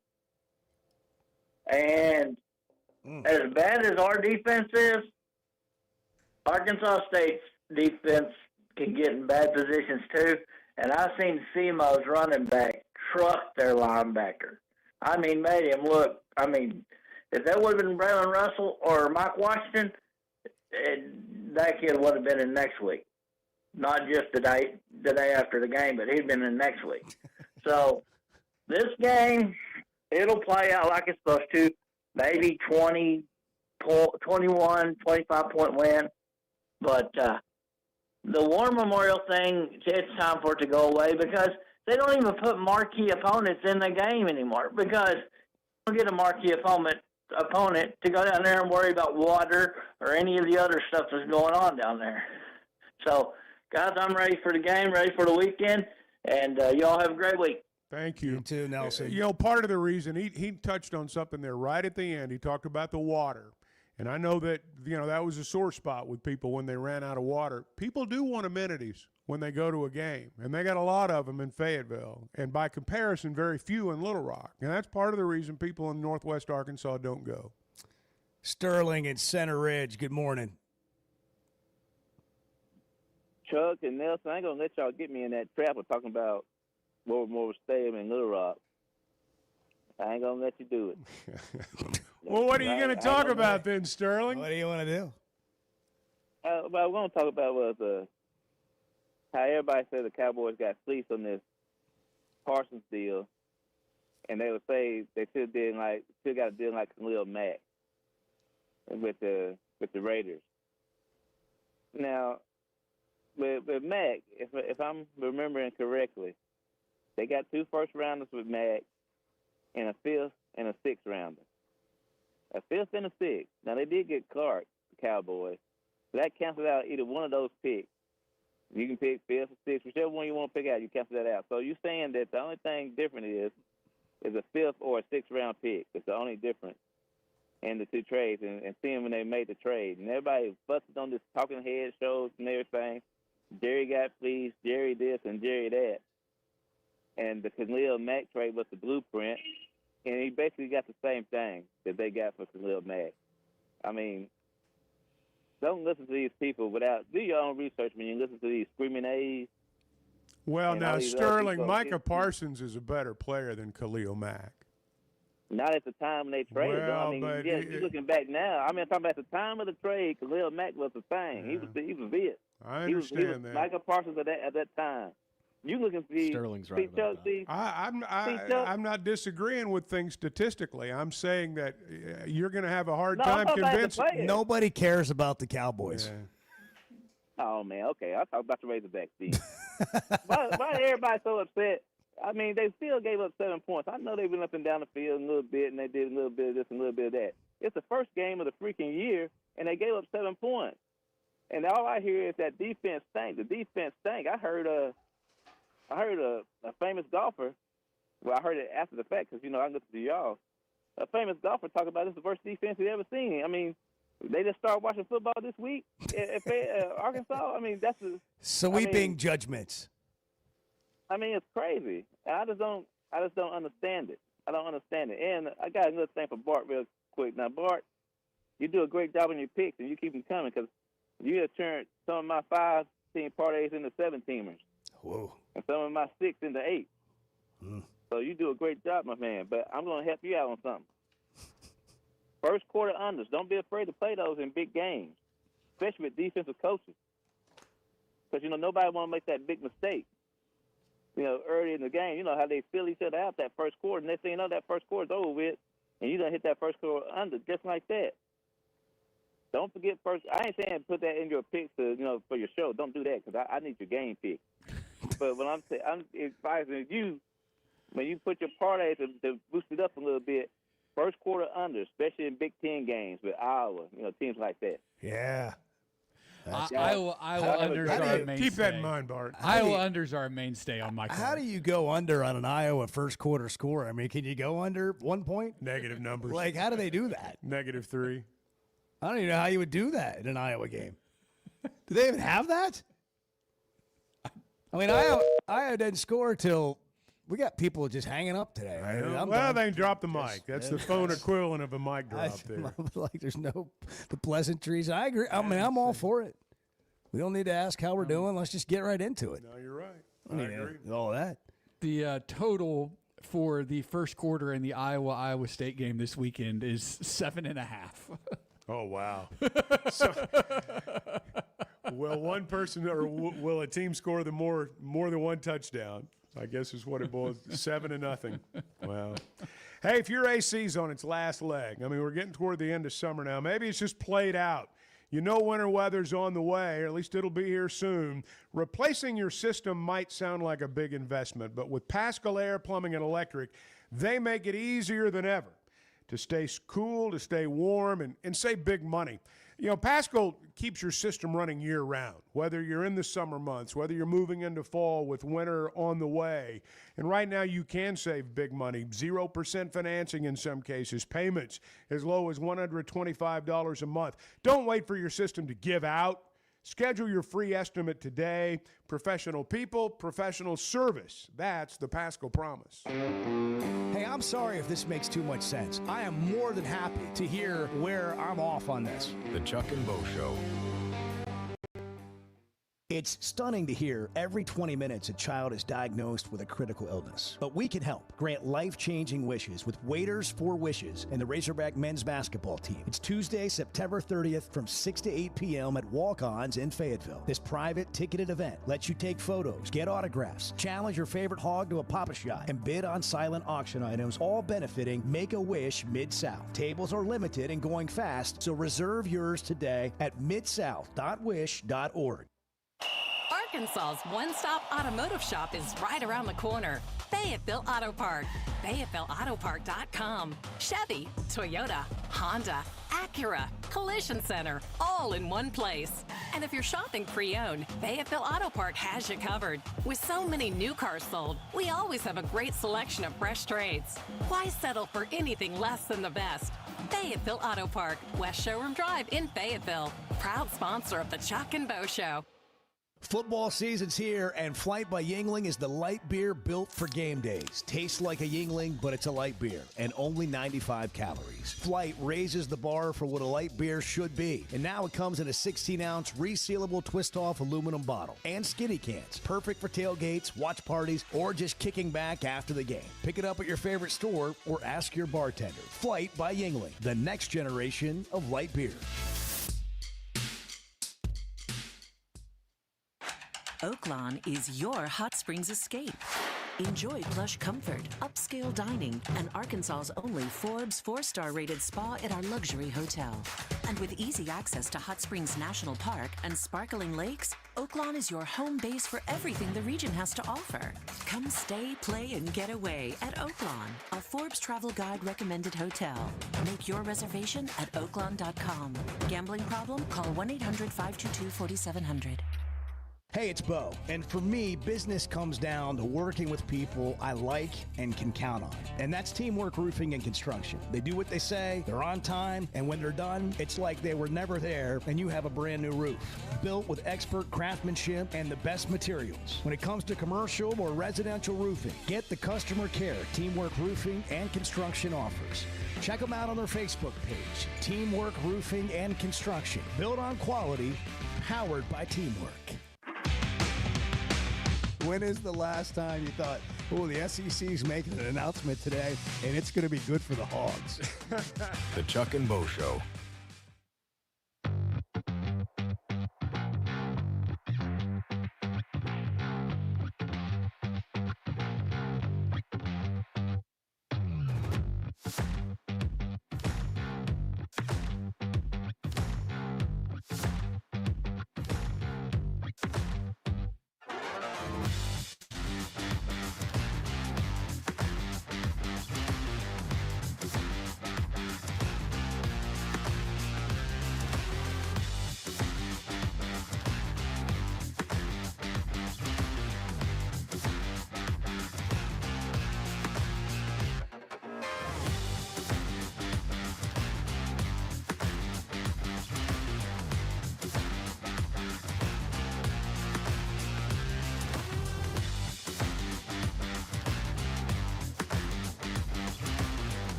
You think you're on anybody's pickup list at school? No. Chuck Barrett able to pick up my kid. No, that I doubt that. I'm gonna write you in. All right, good.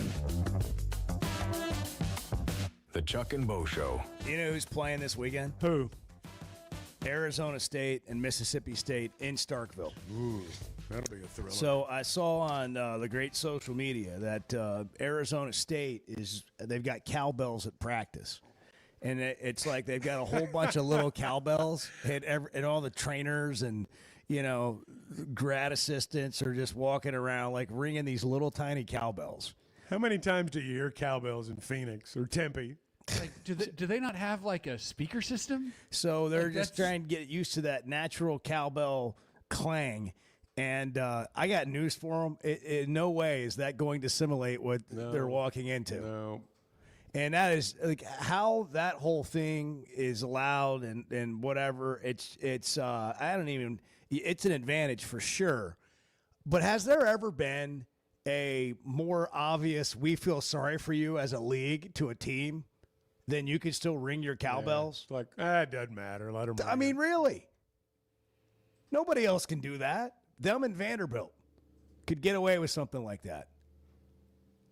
Oh, it's now they they've behind this tradition, whatever. Yeah. And you can't ring it when you get come on. Well, they started, orchestrating it on the scoreboard, when to ring him, when to not ring him. And the fans actually, for the most part, do follow that. But that was their compromise. But, there have been a few years when Mississippi State's been good.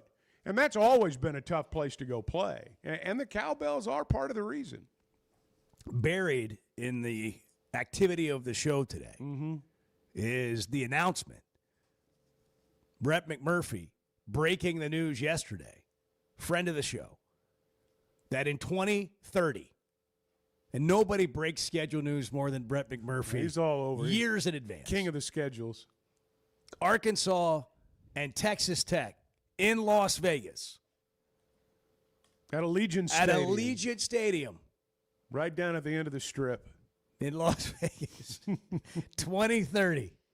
What's going to happen between now and 2030, Chuck? Where will we be? I have no idea. Between now and 2030, what will we look like? What will Arkansas look like?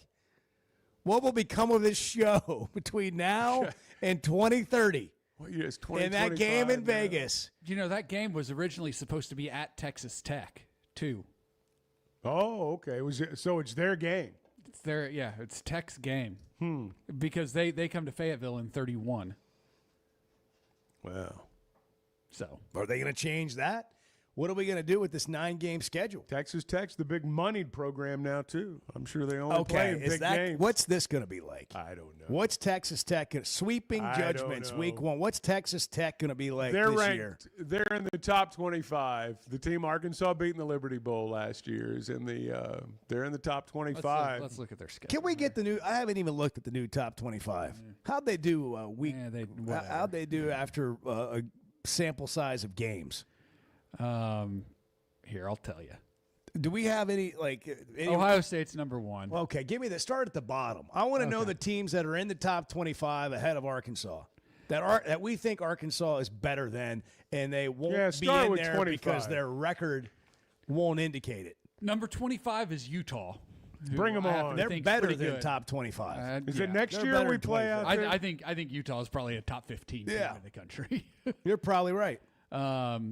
Texas Tech is 24. Indiana is 23. Oh, good mercy. Tennessee is 22. Alabama is 21. I believe it's their lowest ranking since probably 2006 or something. Okay, and I got to say this because everybody's throwing out that unranked stat, unranked teams. Look, Florida State's seemingly massively undervalued. They jumped in at 14 this week. So how do you get that much credit for beating Alabama and then you drop Alabama that many slots? What week will that Alabama doesn't even out either? What week will Alabama drop out of the top 25? I'm not so sure. Well, if they will. lose to Louisiana Monroe again, but they're going to beat Louisiana Monroe. Do we really think Alabama's going to have an awful year? Do we believe that? Are we saying? I think there will be a point this year where they're unranked. I do think. Really? That. Yeah, I do think that.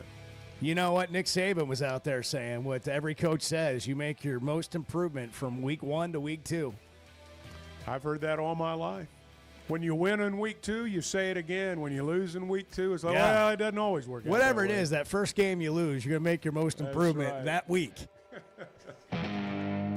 When it comes to watching games, nobody does it like Walk-Ons. Over 60 TVs at every location, and the food and drinks win. Mouth-watering Louisiana cuisine like po' boys and gumbo, plus fan favorites like the best burger you can get anywhere, and more draft beers and cocktails than you can count. Incredible food, wonderful service, and a viewing experience like none other. Walk-On Sports Bistro. We live for this. There's simply not a better shopping experience than Macadoodles. Looking for the best selection of beer, wine, and spirits? Macadoodles or Guess Who in Bentonville has you covered. With an unbeatable selection, amazing prices, and service that's unbeatable, they've got everything you need. Whether you're stocking up for a party, updating your bar, or just grabbing your favorites, Roger and the team are always there to help. Make the smart choice. Macadoodles, just north of Bella Vista at the state line, and Guess Who in Bentonville. It seems like everything is more expensive this year, but replacing your AC doesn't have to be. If you need to replace your AC this summer, before you commit, price check with Paschal. you can save money and use the professionals to replace your system. Enjoy the peace of mind knowing you chose the best option for your home.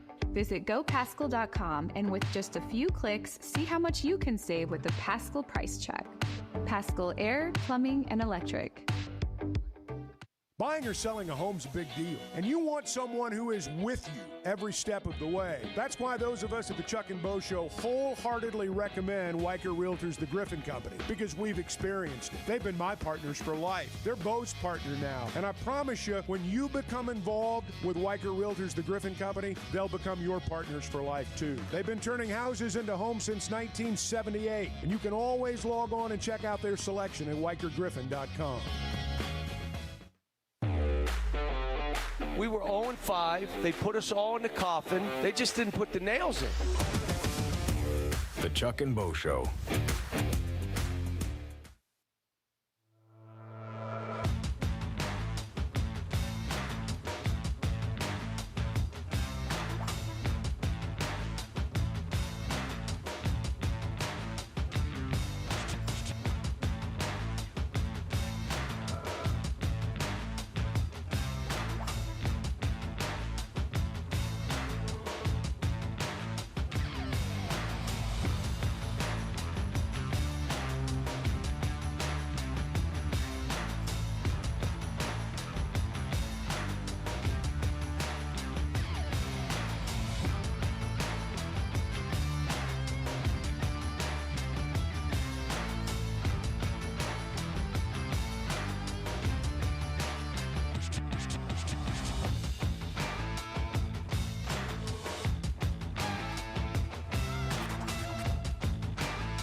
Previously heard on Chuck and Bo. I just have, like I imagine, in your house. I've never been in your home. Not because I don't want to. I've just never been invited. I imagine. I've never been to your house either. I don't know. You've been to anybody's house. No, that's what I'm saying.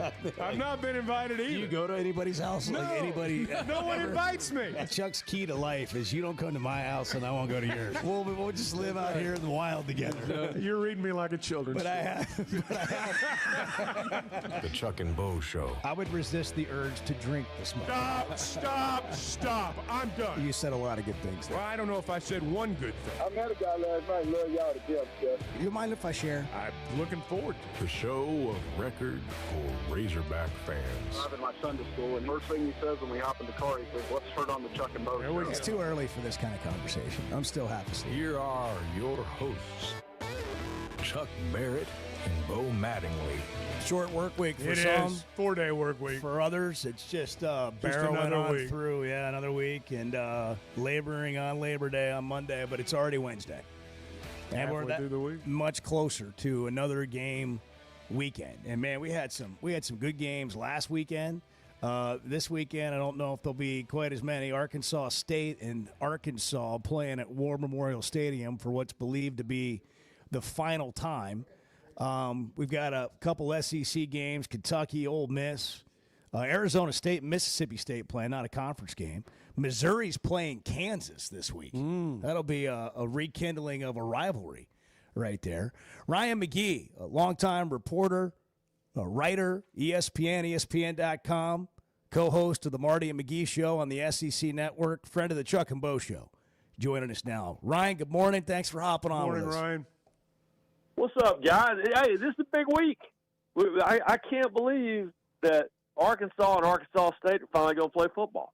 I'm surprised that anybody's even doing any work up there this week. Are you doing Marty and McGee live from War Memorial Stadium on Saturday to celebrate the occasion? I wish. So it's funny. Every week I do these Sports Center essays that kind of preview the upcoming weekend. And every week they ask me, "What do you want to write about?" I go, "I have to write something about Arkansas State." And these people in Connecticut are like, "Why?" I'm like, "Because." I sent him a Pitt's comment at the Little Rock Touchdown Club where he was like, "Don't get on me, man. I'm the one that finally scheduled them." So I was like, throw that in there. We got to give the people what they want. So but it is crazy though. As someone who loves the history of the sport, it's crazy it's never played. Not even way back in the day. So I think that's a big deal. Ever the historian, Ryan McGee. That's right. Always in the know. Okay. You and I were in Tuscaloosa. We didn't know it at the time. You might have done the last interview with Saban as a coach. Yeah. You were doing an interview with him for, I think, Sports Center, and I was there for Inside the College Football Playoff, and we're just talking and whatever, and you do your interview. And little did we know at that time that so many things were about to change, because we're going into the playoff at that time. So many things were about to change with Alabama. So we're doing like sweeping judgments after this last weekend all over college football right now. Where is Alabama in your mind? Well, first of all, I'm glad you were there that day, because when I tell people that I did the last formal sit-down with Saban as head coach of Alabama, and he looked me right in the eye and said, "Why would I retire? I just came off the road." he literally, he got off a helicopter from recruiting for a week, and then walked in and did those interviews. So I told everyone, I look like an idiot. I told everyone the next 2 weeks, he ain't retiring. That guy was on the road.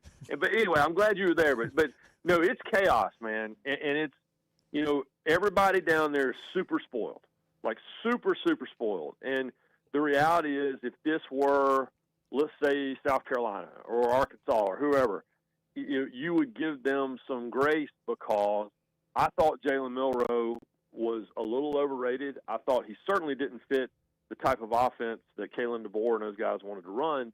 And now Kalen DeBoer's got his offensive coordinator that he was missing for a year. And, a lot of guys transferred out. And so there's just all these things that are on paper that you would apply to any other program. You would give them a little time, but this isn't every other program. And so it is chaos, man. And full disclosure, I'm about to announce here in about 2 hours that we're doing this big Lane Kiffin 1 hour E60 documentary that's going to run later in September. And I'm like, dude, you better not take that Alabama job before we run this documentary. so it's chaos. But Kalen DeBoer knew what he was signing up for. Like they say, you can't be the guy that follows the guy, but you also don't say no when Alabama calls and offers you the job. So I like him a lot. I think he's in an impossible situation, and we'll see where it all goes. But yeah, I'm not going to lie and tell you that it isn't fun watching the Alabama fans squirm because they haven't for a decade and a half. Ryan, the way Alabama lost, it's like it's turned the whole league upside down. You talk about Kiffin. Well, you better not be going to Alabama. And now, just in terms of the play this season, I've heard people say, well, the league's wide open. Alabama's not any good. It's almost like it's turned the whole conference upside down. Yeah, and then meanwhile, the quarterback at Texas, who, again, a guy I really like, but everyone had already awarded him the #1 draft pick and the Heisman Trophy and the national championship. And he did not look like that. He looked like a guy who had thrown less than 100 collegiate passes going into his start. So yeah, I think it is wide open.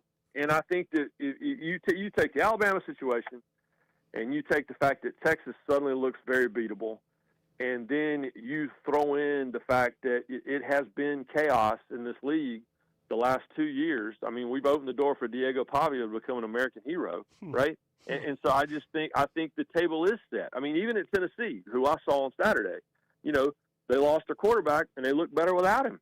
And so I just think that there is, as a sports writer, I'm all about it. So give me the chaos, and it feels like it feels like you're exactly right. It feels like the stage is set for that. And I'm all about everything being 2007, which for folks that don't know was the craziest year in the history of college football. And I'm all about having that every single year. Is Alabama, going back to them for a second, are they 6-6, 8-4, 9-3? Do they win 10 games? Do they make – like, what do we know about that game? And we know they got dominated up front, which was surprising. It looked like a lot of missed tackles, lack of effort that you just are not used to seeing in that uniform. But then how good is Florida State? I mean, what do we know? We don't know much. I mean, Florida State is such a wild card. We had Mike Norvell on Marty and McGee 2 weeks ago. And I've known him for a little bit, and we kind of got at odds with them because I was critical about how they handled all that stuff, as everyone was. But I think they're really good. I mean, they have, 40-something new guys on that roster. And so that team has the potential to be really good, and we'll see. But I think that Alabama, if the college football tooth fairy went to Tuscaloosa right now and told you that you could have a very similar record to what you had a year ago, and playing in a decent bowl game and win 7-8 games, whatever, you take that right now. Because again, I think they're in transition. But the discouraging part is what you're talking about. You go back and watch the film, and there's that one clip of the kid that's just dogging it, on a tackle that keeps making the rounds on social media. But there was a lot of that. And so it becomes a quality control thing. And quite frankly, you go back and look at it, the last couple of years that Nick Saban was there, quality control was the problem. That's why they didn't win a national championship, after 2020. And so the quality control thing is real. And maybe that's just a byproduct of this transient way that players are and the way we're playing ball and the way we're coaching them and all those things. But, yeah, that's the discouraging part is looking at the film because, but you guys know, too, everything looks way worse when you just got your butt handed to you by a team that won 2 games last year. Yeah. And but that's the gig. And again, Kalen DeBoer knew that when he took the job, but I think he's also getting a little bit of a reality check on it based just on his eyeballs in these press conferences. So who's poised to take advantage of this? Everybody's got a little hope now. Alabama and Texas got beat. I mean, is Arkansas in the group? Is Tennessee? Who's the bust-out team? Who takes advantage of all this? Well, I'm going to do something I never do, and I'm going to give Marty Smith credit. Because all throughout August on our show, he kept looking at me and going, I think LSU can play for a national championship. And I kept looking at him and going, well, they need to win week 1 or at least compete in week 1 and not blow it, which they'd lost 5 in a row. But they look really good. And despite what Dabo Swinney might try to sell us, in his press conference, LSU looked really good in the second half. So that might be the team. I'm always kind of reluctant. Brian Kelly's always kind of had that ceiling. Can get to the door, but can't get through it, right? And so I think that we're, that might be the team that the seas are parting a little bit. But yeah, to your point though, the middle of the pack, which is a huge group, South Carolina, Tennessee, certainly Arkansas, they have a chance to open the door. But my eyes on LSU in the West and South Carolina in the East.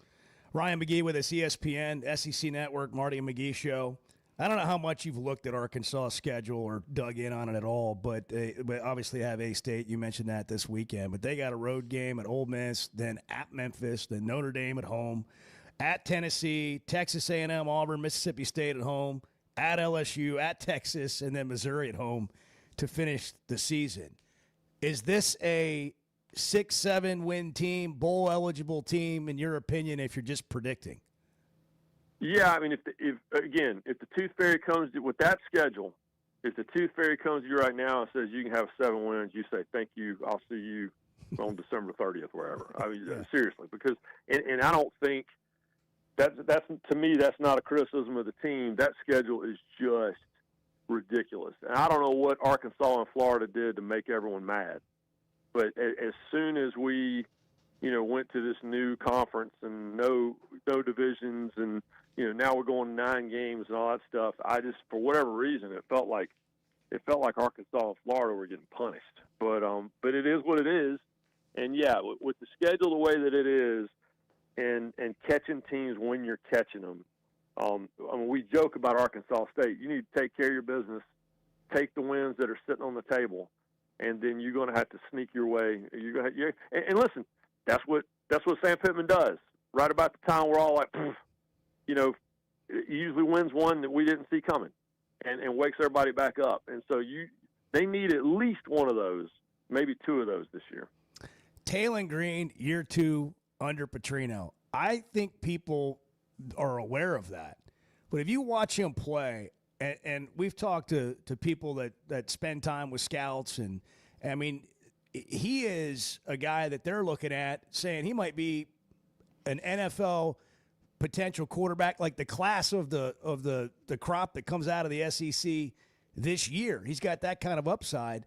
Do you think people are sleeping on him a little bit nationally? I know we're 1 game in, but traditionally year 2 under Petrino with a guy that has upside, it's pretty good. Yeah, no, nationally, no one's talking about it, and I think that's going to change because it's going to have to change because we as tough as the schedule is, that's also a stage, right? That's a national stage. That's exactly and so right. I think that the country is going to catch up on him, but nationally, yeah, they're sleeping on him. They don't even know who he is, and he's one of those guys that when I go talk to these touchdown clubs or I go talk to these people, I tell them about Green and I tell them about Lenore Sellers of South Carolina. I'm like, y'all need to pay attention to these 2 guys because you're not talking about them now. You'll be talking about them in October because even in games they lose, you're going to know who they are. So no, I'm with you. I think that people are definitely sleeping on him, and he's the X factor. But what's your best friend if you're a running back? And this is the problem that. Or if you're a quarterback, this is the problem that a lot of these quarterbacks that are being broken into these programs that are transferred and all that stuff. Like I look at Tennessee, and they lost a running game. Arkansas's got a running game, and so even if Taylen gets lost for a minute, he can lean back on what's a really good backfield. So, yeah, I think that he's the guy, and I think he's the guy that the nation's not talking about now. That again, win or lose, he's going to perform on a really, really big stage. So I think they'll be talking about him by the time we hit the middle of the season for sure. I'm going to get you out of here with this. This is one of those topics that you and Marty could talk about on a road trip. We spend all this time trying to value strength of schedule and difficult losses or quality losses when it comes to the playoff and who gets in the playoff. Then we drop the conversation as it relates to the rest of the top 25. Yeah. And so fans are like, well, our team's not any good because we won 6 games. But you swap Arkansas' schedule, for example, with Kansas State, And all of a sudden you win 10. And like the top 25 in these rankings, I know they don't really matter that much, but they're not the top 25 teams in the country, in my opinion, most times. Yeah. No, I agree with that because the schedule is what it is, and that's also the conference that you're playing in. And this is why, obviously, the commissioner has been pushing and now has won with the 9-game conference schedule. I don't know how I feel about that. I really don't, because I love out-of-conference games. I love cross-conference games. I mean, this is what we've all been losing our mind over, these first few weeks of the season, and certainly rivalry weekend at the end of the year. I like seeing Wisconsin, Arkansas. I want the door open for those games, and so yeah, you're exactly right. We don't apply the same criteria or the same hall pass to a team that struggles through a schedule that everyone knew they were going to struggle through, but then we will reward a team, that finishes 11-1, and it doesn't matter who they play. And so, yeah, you're exactly right. And it's and this is Marty and I we've got to drive from St. Louis to Columbia on Friday. So I'm going to bring this up, and then I'm not going to say a word for an hour and a half. He just Listen to him talk. That's funny. Are you going to watch him eat egg whites like from Starbucks, and you're no. And you're going to have your gas station whatever burrito? Yeah. He's going to get a Pike coffee with nothing in it, and some sort of protein egg white bar that tastes like tree bark, and then I'm going to make him stop at the Quick Trip, and I'm going to get a QT Cucino. That's what we're going to do. Hey, I want to roll with Ryan, man. Oh yeah, trust me, I you're wanna going to hang take a out road with trip Ryan. with him. You do. Hey, my man, thanks for making time for us as always. I know you're busy. We appreciate it.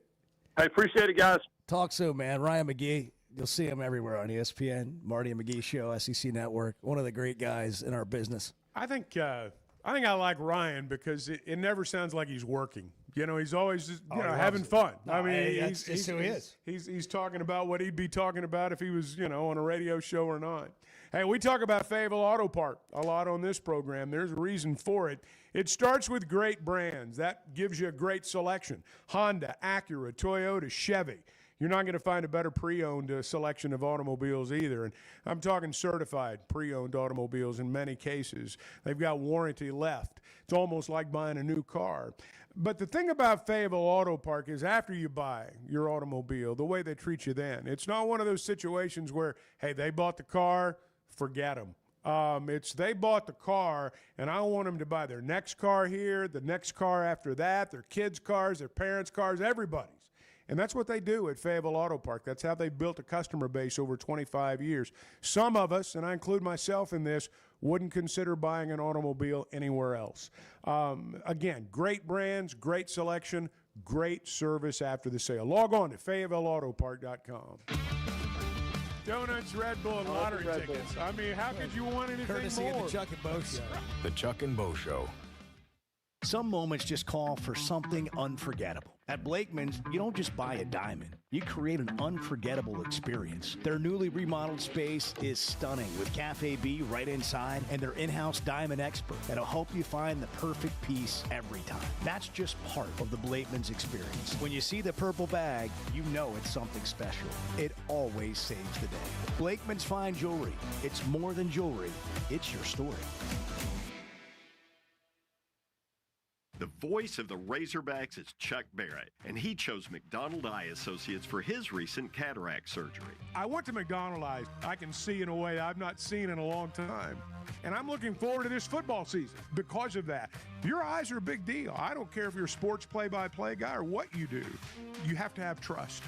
My trust was developed because I knew they were listening to me. For your best vision, trust McDonald Eye. Online and same-day appointments at McDonaldEye.com.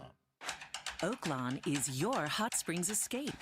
Enjoy plush comfort, upscale dining, and Arkansas's only Forbes 4-star rated spa at our luxury hotel. And with easy access to Hot Springs National Park and sparkling lakes, Oaklawn is your home base for everything the region has to offer. Come stay, play, and get away at Oaklawn, a Forbes Travel Guide recommended hotel. Make your reservation at oaklawn.com. Gambling problem? Call 1-800-522-4700. Has your roof been taking a beating after the summer we had with the heat, the sun, and those sudden storms? Teamwork Roofing and Construction knows your roof is more than just shingles. It protects your home, your business, and everything inside. And their expert team delivers top-quality roofing and construction services all over Arkansas and beyond. And they only use the best materials while treating every project like it's their very own. Visit their website, teamworkbuilt.com, or you can find them on Facebook. Teamwork Roofing, built on quality, powered by teamwork. Today's been it's been a strange day. Yeah, we've had some struggles here and there. Just let's just be blunt. Can we be blunt? Well, it's 50-50 at best. The Chuck and Bo Show.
I'm going to get in your truck today, and I'm going to drive away. And you're going to be able to admire your truck in a way that you otherwise can't because you're driving it. It's a good-looking truck. You got to do that once when you get a new vehicle. That little kid driving. Yeah. Good-looking truck, though.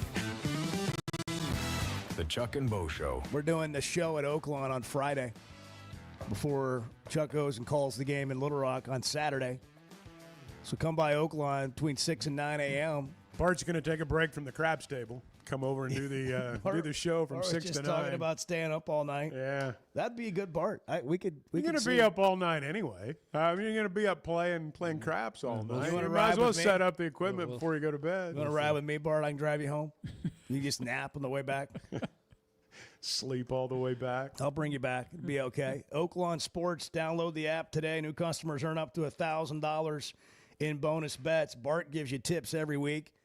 Zach Gillum comes on Fridays, the director of sports wagering there at Oaklawn. Oaklawn Sports. Download the app, the best sports betting app. Bet with the brand you trust. Bet with Oaklawn Sports. By the way, always a lot of events going on. They've got the event center, a lot of great entertainment. Log on to oaklawn.com for all the details. And check out the 4-star Forbes Spa, the only one in the state. There's nothing like it anywhere near our state. I think the closest ones are Houston and Chicago. That's where I'm going. Houston or Chicago? No, the spa. I was going to say, Bart, you got a massage scheduled yet? Great food. I mean, if you haven't been to Oaklawn lately, you haven't been there. The whole resort is an amazing experience. Not just the casino, not just the horse races. I'll be that, there too. Great restaurants. Well, what are we playing down there, Bart? Are you playing craps? I'll play craps with you because you know how to play. Yeah. I'm just going to bet the way Bart bets. Yeah, that's what I do. I'll just go with him. That's fine. I know how to play a little bit, but just enough to be dangerous. We can do that. And I don't get all crazy with it. I can play well enough to lose, but Well, Bart's, so can anybody. Bart's a Yes. winner, though. Yeah, Bart's a that's winner right. at the crab station. You got to feel it out. You got to feel the table out. You know. See? Because I plan on playing some blackjack, but there comes a moment in blackjack that you have to get up. And that's whether you're winning or losing. Right. But definitely after you've hit your wave where you've won and you've got your money back or you're up and you're like, you know what? I don't get to do this very often. It's Thursday at 4:30 in the afternoon. What am I going to do till bedtime at 9? Yeah. I'm going to sit here. Yeah. Now you got to get up, and that's when you go play craps with Bart. And then when that ends, then you go eat dinner. And hopefully you had enough to pay for dinner. Hopefully you've made enough. Charge it. Charge it to the room. Right. I don't have any cash left, I'm but out of I'm going to that. charge it to the room. I'm leaving my debit card here. Rod on I-40, you're on the Chuck and Bo Show. Yeah, that's why I don't gamble anymore. You got to know when to hold them and when to fold them, right? Yeah, life's about And, choices, and there are yeah. a lot of bad ones made right there from time to time. I don't have a gambling problem per se. I have a losing problem. Yeah. So yeah, That's right. I'll stay behind the wheel of the truck. It's safer. You know, we're talking about Bama and Florida State. You can almost draw a line back to the point where NIL came in and Nick Saban started falling out of love with college football. I figured that just about the time he really wanted to retire, because now you don't get to stack all the best players 4 or 5 deep because they got a check waiting somewhere else. Yeah. And before, they had to play their butts off to get somebody to notice them in the NFL so they could get paid. Well, now a lot of them are staying in school 5, 6, 7, 10 years because they can make better money in college. They're coming back to college for the paycheck. So, you know, if you got the better players, you got the deeper bank account now, which I don't think Alabama does anymore. You're going to get your choice, right? Well, you know, you kind of touched on one of the differences. That 4- and 5-star backup that they've got now is a well-paid 4- or 5-star starter at some other school. It's different. Yeah, give me the money. It's different, but it's, you know, I look at Ohio State, and they seem to be managing it pretty well. Yeah. Here's the thing. I was thinking about this with Alabama. What is Alabama? Okay, take Saban away. Pretend he wasn't there. What is Alabama? They've been pretty average since we joined the league. We went through some of the numbers yesterday. They've been pretty average. And my point is he built something there. Now, they have a recruiting base. Thanks for the call, Rod. They have a recruiting base close enough to their campus to be able to go out and recruit. And we always talk about the national powers, and that's what they have in common. And you're not going to like ever change that. I don't think. I mean, you might have teams pop up and win and whatever and have a year, but the teams that are going to win the most traditionally are the teams that have that recruiting radius around their school, around their campus. But Alabama, if you're a football player and you're choosing between Tuscaloosa and Columbus or wherever else you're choosing, like Georgia, Baton Rouge, like what does Tuscaloosa have to offer that these other places don't? Why would you go to Alabama? Well, okay, now they have some tradition. That's cool. But they've lost that sort of mystique. Like when you say you're going to Alabama and Saban's coaching there, that's a whole different conversation than you say, I'm going to Alabama to play for Kalen DeBoer. Well, there's no question about that. So, I mean, but they're competing against those other great programs, right? Those traditional powers. So why would you choose Alabama over those other places? Would you rather live in Tallahassee, for example? It's a tougher call now. There's no doubt about it. It is a tougher call for people to pull the trigger and go to Alabama, and that's part of the reason that, again, I mean, just look at our time in the league. Just look at Alabama post-Bear Bryant, with the exception of Saban. They've not been what we think of Alabama as being. They just haven't been, and part of it's what you're talking about right there. You know, I think some of these Big Ten schools may benefit from this era because they're bigger towns. Maybe. There's more to do. And they're getting as much attention as the SEC. Well, you know, it's Ohio State's got it going right now, and there's some other programs that do too. It's all cyclical. During the times when Alabama wasn't as good as they have been under Saban, that's when Tennessee got a lot of those players. That's when Steve Spurrier. Florida went through the same thing and is still going through the post-Spurrier era. They've not, with the exception of Urban, obviously, they've struggled. And you look at post-Spurrier at Florida, with the exception of Urban Meyer, they have been pretty average. And it's, one thing, too, that I do think we should point out is that I don't know how good Florida State's going to be this year, but I'm pretty certain Ohio State's going to be really good. That's a long way of saying I think Texas lost to a better team than Alabama did. Yeah, I didn't think Texas looked that bad. They didn't look like Alabama looked against Florida State. No. I think Texas is still going to be tough, and I think LSU's really good. Is Auburn really good? I don't know if Auburn's really good or not. I'm pretty sure LSU is. It's a really good place to live. We should start getting people to move here, like players. I think we got everybody else moving here. We just get players to move here. First Security Bank realizes that. They've helped build this great state into what they are, in my opinion. Part of that's banking better, more convenient locations, improving amenities around Arkansas, making this a better place to live. Bank better with First Security Bank. They're all in on local support and convenient locations. Friendly, local banking. That's how you bank better. Check them out online, fsbank.com. Bank better with First Security Bank. Member FDIC. You guys are part of my family. Everyone that listens to this show is just part of the Chuck and Bo family. We're building a community here. The Chuck and Bo Show. Buying or selling a home's a big deal, and you want someone who is with you every step of the way. That's why those of us at the Chuck and Bo Show wholeheartedly recommend Weicker Realtors, the Griffin Company, because we've experienced it. They've been my partners for life. They're Bo's partner now, and I promise you, when you become involved with Weicker Realtors, the Griffin Company, they'll become your partners for life too. They've been turning houses into homes since 1978, and you can always log on and check out their selection at WeicherGriffin.com. High school sports in Northwest Arkansas and the River Valley have never had a bigger stage. I'm Melissa Orange, host of the Varsity Vibe podcast, and every week we'll be bringing you the stories, highlights, and moments that matter most to our communities. Don't miss a beat. Subscribe to our newsletter, check out the Varsity Vibe podcast, and follow us on social media for the latest scores and spotlight features. Get it all at varsityvibearkansas.com. Particularly in the South, I'm not sure there's a title that carries more weight than coach. Maybe preacher. The Chuck and Bo Show.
Coach, we'll get you out of here with this. Can you describe Muscle Beach?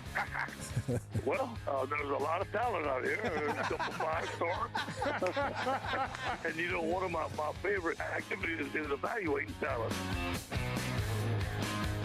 The Chuck and Bo Show. It's Wednesday, September 3rd. Your buddy Sean White, 39 years old today. And what does he do? Is that the skateboarder? Snowboarder. Snowboarder, I'm sorry. Snowboarding, skateboarding. Both. He does both. Does he? Oh, yeah? Okay. Yeah? I was half right. He's known as a Does he? What is he up to these days? I have no idea. I don't. Well, you knew he did both. Yeah, you knew he was a skateboarder and a snowboarder. What else does he do, Bart? Does he mountain bike? Probably. I don't know. What's Charlie Sheen up to at 60 years old? Charlie Sheen is 60. What is Charlie Sheen up to? I don't think we want the answer to that. I was actually reading an article about him yesterday because he's turning 60. Okay. He says he's been sober for 8 years. Good for him. That's what it says. That's what the article I wonder what said. he's been doing. I don't know. Wonder what's Craig Kilborn doing these days? You ever just wonder about people? Craig Kilborn. Well, I have not wondered about Craig wonder, Kilborn. Andy Rooney? Yeah. Sometimes I wonder what Charlie Sheen's up to. Okay, that's it. Nobody else does. Well, there was an article by People about Charlie Sheen recently. Maybe that's what I read. He's spending his. You read it. What is he doing? He's spending his days being a dad and a grandfather. I didn't read that part. Chuck got to the Well, point the where he was title sober, of- and he said, "There's nothing to read here. I mean, there's nothing entertaining There's no here. carnage to read about." He's not winning anymore. Checking it. The headline Hashtag says winning. Charlie Tiger Sheen blood. Charlie Sheen reveals how he avoids alcohol and drugs How does he do it? How does he by do being a granddad. Oh, he white knuckles it and sits in a room and waits for night to come. Well, here's a direct quote in the article. I am nervous, and that's okay. If I wasn't nervous, I wouldn't feel right. Huh. Well, there you go, Charlie. Happy birthday to Charlie Sheen and 8 years of sobriety. Congratulations. Just for the record, back in the day, 2.5 Men was about the best television they had to offer, man. God, that was good. I still watch it. I still watch Best it. television has That's to right. offer. Yeah, so we play the Wilbon clip again? Wow. Greatest show on television. It's the greatest receiver It was I've to ever me. seen in college It was football. to me. I don't care what you guys That's think. an incredible take. I don't care what you guys think. It was a good show. I don't watch television for like your approval. I watch the shows I like. I liked that show. It's so true, isn't it? Why do people have to I don't turn be a TV judgmental show about what on thinking- you like for your entertainment? I wonder if Edward and Bart will approve. No, I mean hang on though. That was quite a statement. That was quite a statement. Well, but it was his. It was, That's my opinion. That's his. That's my opinion. but you For can't- you me, can't- you it was can't- the best television had to offer. You can't say something like that and then not expect people to have a reaction. That's why I said it. That's why I Well, said he it. said it for a reaction. That's right. But then he reacted to the reaction. That's right. Keep it going. What's our reaction to this exhibition game in Memphis with Arkansas and Memphis on October 27th on ESPNU, the St. Jude Tip-Off Classic? John Calipari returning to Memphis for the first time with another team, the FedEx Forum. Oh, it'll be a fun night. It'll be a great nostalgic basketball night in Memphis. 8 o'clock on a Monday night. Yeah, that's the part I noticed. I'm not going to lie to you. 8 o'clock for a road exhibition game. I'm thinking, are you kidding me? Is this where we are now? They had a news conference I know they yesterday in Memphis. This is about Memphis Tiger basketball, and I think it's great. I mean, that is a basketball city. I know they've got an NBA team now, but if you know that city, I mean, it's a Memphis State Tiger basketball city. I mean, that is a basketball town. There'll be a lot of nostalgia. The Memphis people will go nuts over it.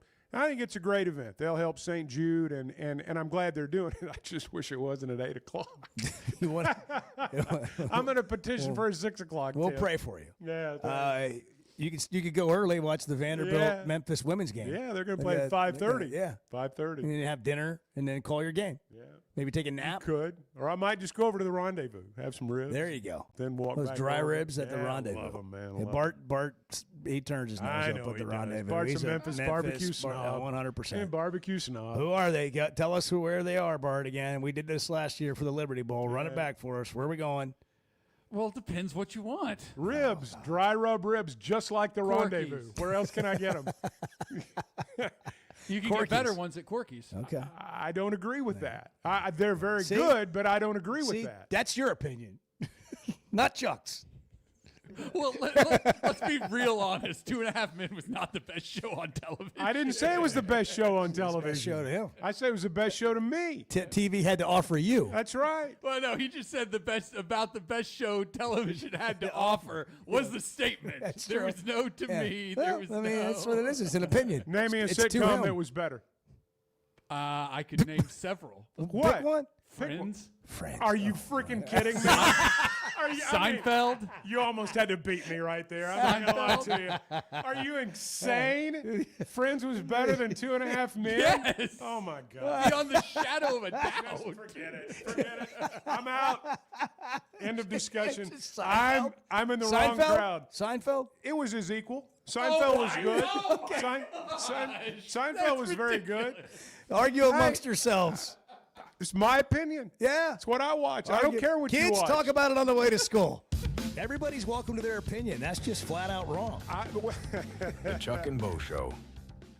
It's stunning to hear every 20 minutes a child is diagnosed with a critical illness. But we can help. Grant life-changing wishes with Waiters for Wishes and the Razorback men's basketball team. It's Tuesday, September 30th from 6 to 8 p.m. at Walk-Ons in Fayetteville. This private ticketed event lets you take photos, get autographs, challenge your favorite hog to a Pop-A-Shot, and bid on silent auction items, all benefiting Make-A-Wish Mid-South. Tables are limited and going fast, so reserve yours today at midsouth.wish.org. It seems like everything is more expensive this year, but replacing your AC doesn't have to be. If you need to replace your AC this summer, before you commit, price check with Paschal. You can save money and use the professionals to replace your system. Enjoy the peace of mind knowing you chose the best option for your home. Visit gopaschal.com and with just a few clicks, see how much you can save with the Paschal price check. Paschal Air, Plumbing, and Electric. Football season's here, and Flight by Yuengling is the light beer built for game days. Tastes like a Yuengling, but it's a light beer, and only 95 calories. Flight raises the bar for what a light beer should be, and now it comes in a 16-ounce resealable twist-off aluminum bottle and skinny cans. Perfect for tailgates, watch parties, or just kicking back after the game. Pick it up at your favorite store or ask your bartender. Flight by Yuengling, the next generation of light beer.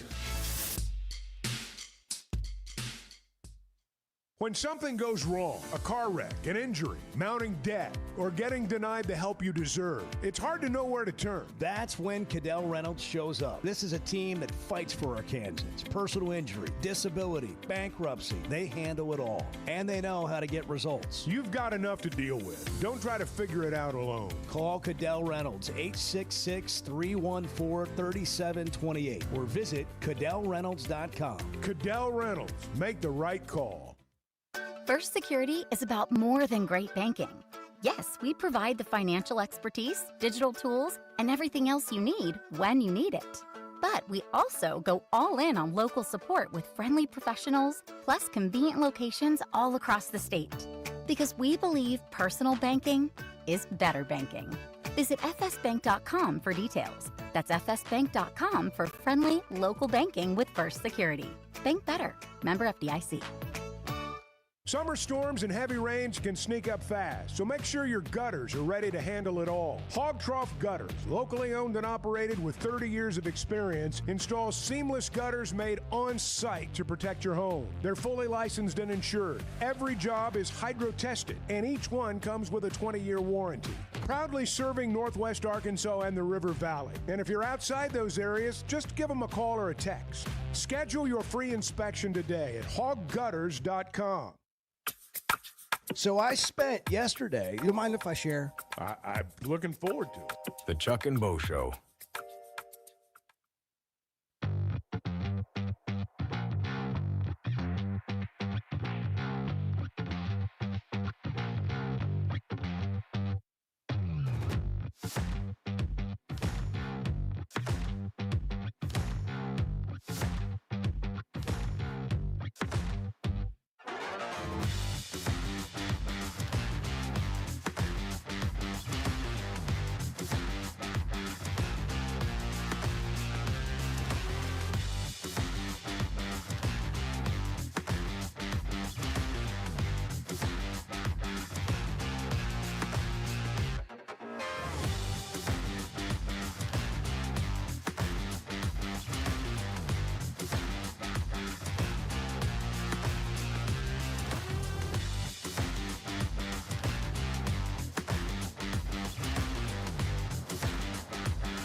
I was on vacation last week, so I didn't go anywhere or do anything. That's the best vacation I've had in a long time. Man.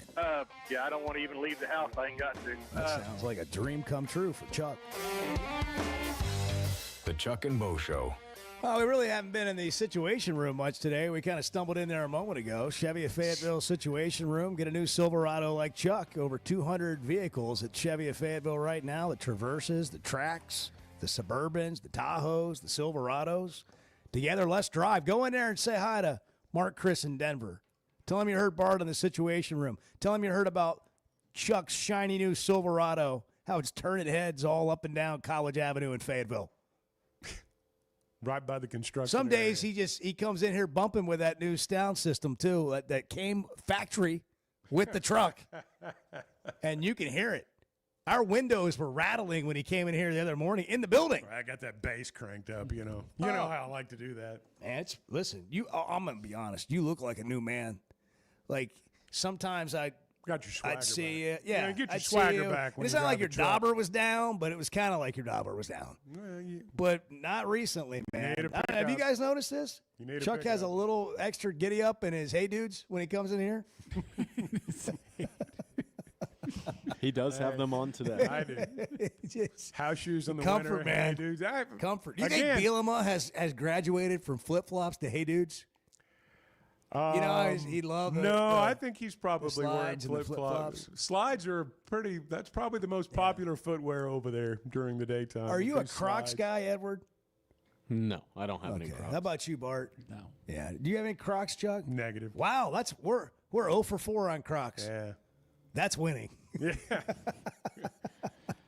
I don't do Crocs. I can't do it.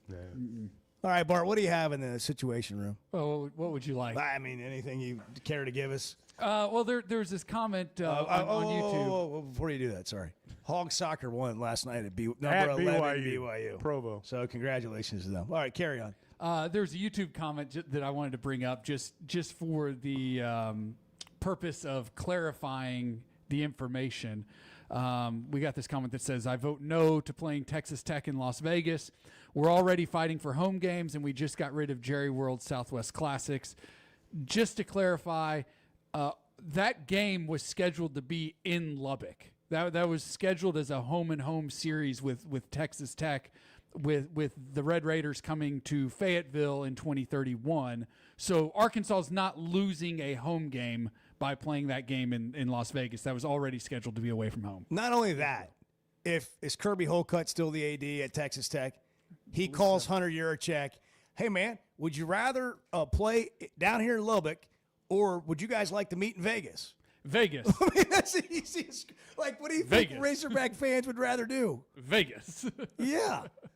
I wonder what schedules are going to look like moving forward with this 9 game. And it makes me wonder, it sounds like this game's going to be played, but I do wonder. Some of these non-conference games that have been scheduled way out in the future, what's going to happen with these games? Every other year, you're going to have 5 conference road games. Yeah. And that's awful. That's awful, man. Well, if you've got 5 conference road games, when you get into the business of college football, you've got to have a marquee non-conference home game. That's right. To make up for the loss of that conference game. That's right. It's a bad deal. I keep coming back to it. It's a bad deal. The 9-game SEC schedule is terrible. Let's just go to 10. What do you say? Again, I'll keep saying we need some other sort of scheduling, like this conference-to-conference scheduling. Go look at Oregon's schedule this year. Okay. I mean, wouldn't you love to have Oregon's schedule? What? I mean, they have Northwestern on their schedule Yeah, this year? Oklahoma State, Oregon State, Indiana, Northwestern, Penn State, Washington, USC, Indiana, Minnesota, Rutgers, Wisconsin, Iowa. I mean, how many games would you trade for those conference games? There's 2 or 3 tough ones in there, but there's some that are. Well, yeah, there's some pretty tough much at layups. Penn State is difficult. Yeah. But you got to go hunting into the tough games. Where do they play Northwestern? At Northwestern. Oh, well, you throw the records out then. Wisconsin. On the What has practice happened field. to Wisconsin? I mean, Wisconsin's like pretty That's average. That's a mystery, pretty man. average That's now. a mystery because I think Luke Fickell's a good coach. Again, how are you getting players? Why are they coming there when they can go anywhere for the same? They're getting paid to go somewhere else. Would you rather be in Wisconsin or Columbus? Would you rather be, Madison is frigid. I know why you'd Columbus go to gets either cold, place. but Wisconsin? They've got Alabama, Michigan, Ohio State, Oregon, Indiana, Illinois all on the schedule this year. That's a get fired schedule right there. Oh, Bart just called it for Luke Fickell. Wow. Yeah. I think it is. he's on to something there. I do. Thank you, Chuck. They play Alabama. I wouldn't want to spend the night watching television with him, but I think he's on to something on that Wisconsin thing. They host Alabama. Or no, they go to Alabama. Yeah. On September 13th. Somebody's got to win. Somebody's got to win. Yeah. Well, Alabama's got ULM this week. I think they'll win. Chuck and Bo Show. Have a great day. I love a day or weekend at Big Creek Country Club in Mountain Home. The golf, the people, the hospitality, and the events they host always hit the mark. And members enjoy it all. State-of-the-art practice facilities, food, beverages, a big pool with a snack and beverage bar, tennis and pickleball courts, and they can even book you an exclusive fly fishing trip. There's no initiation fee. And for out-of-towners, a membership is only $185 a month. It's Big Creek Country Club in Mountain Home. It's home away from home. Why deal with the stress of commercial travel when you can fly on your schedule with Jet Aircraft? No TSA lines, no baggage claim, no waiting around. Just you and your crew flying in comfort and style. Whether it's a weekend getaway, a golf trip, or planning your football travel for the fall, Jet makes it easy. Seats up to 9 with a full bar, custom catering, and plenty of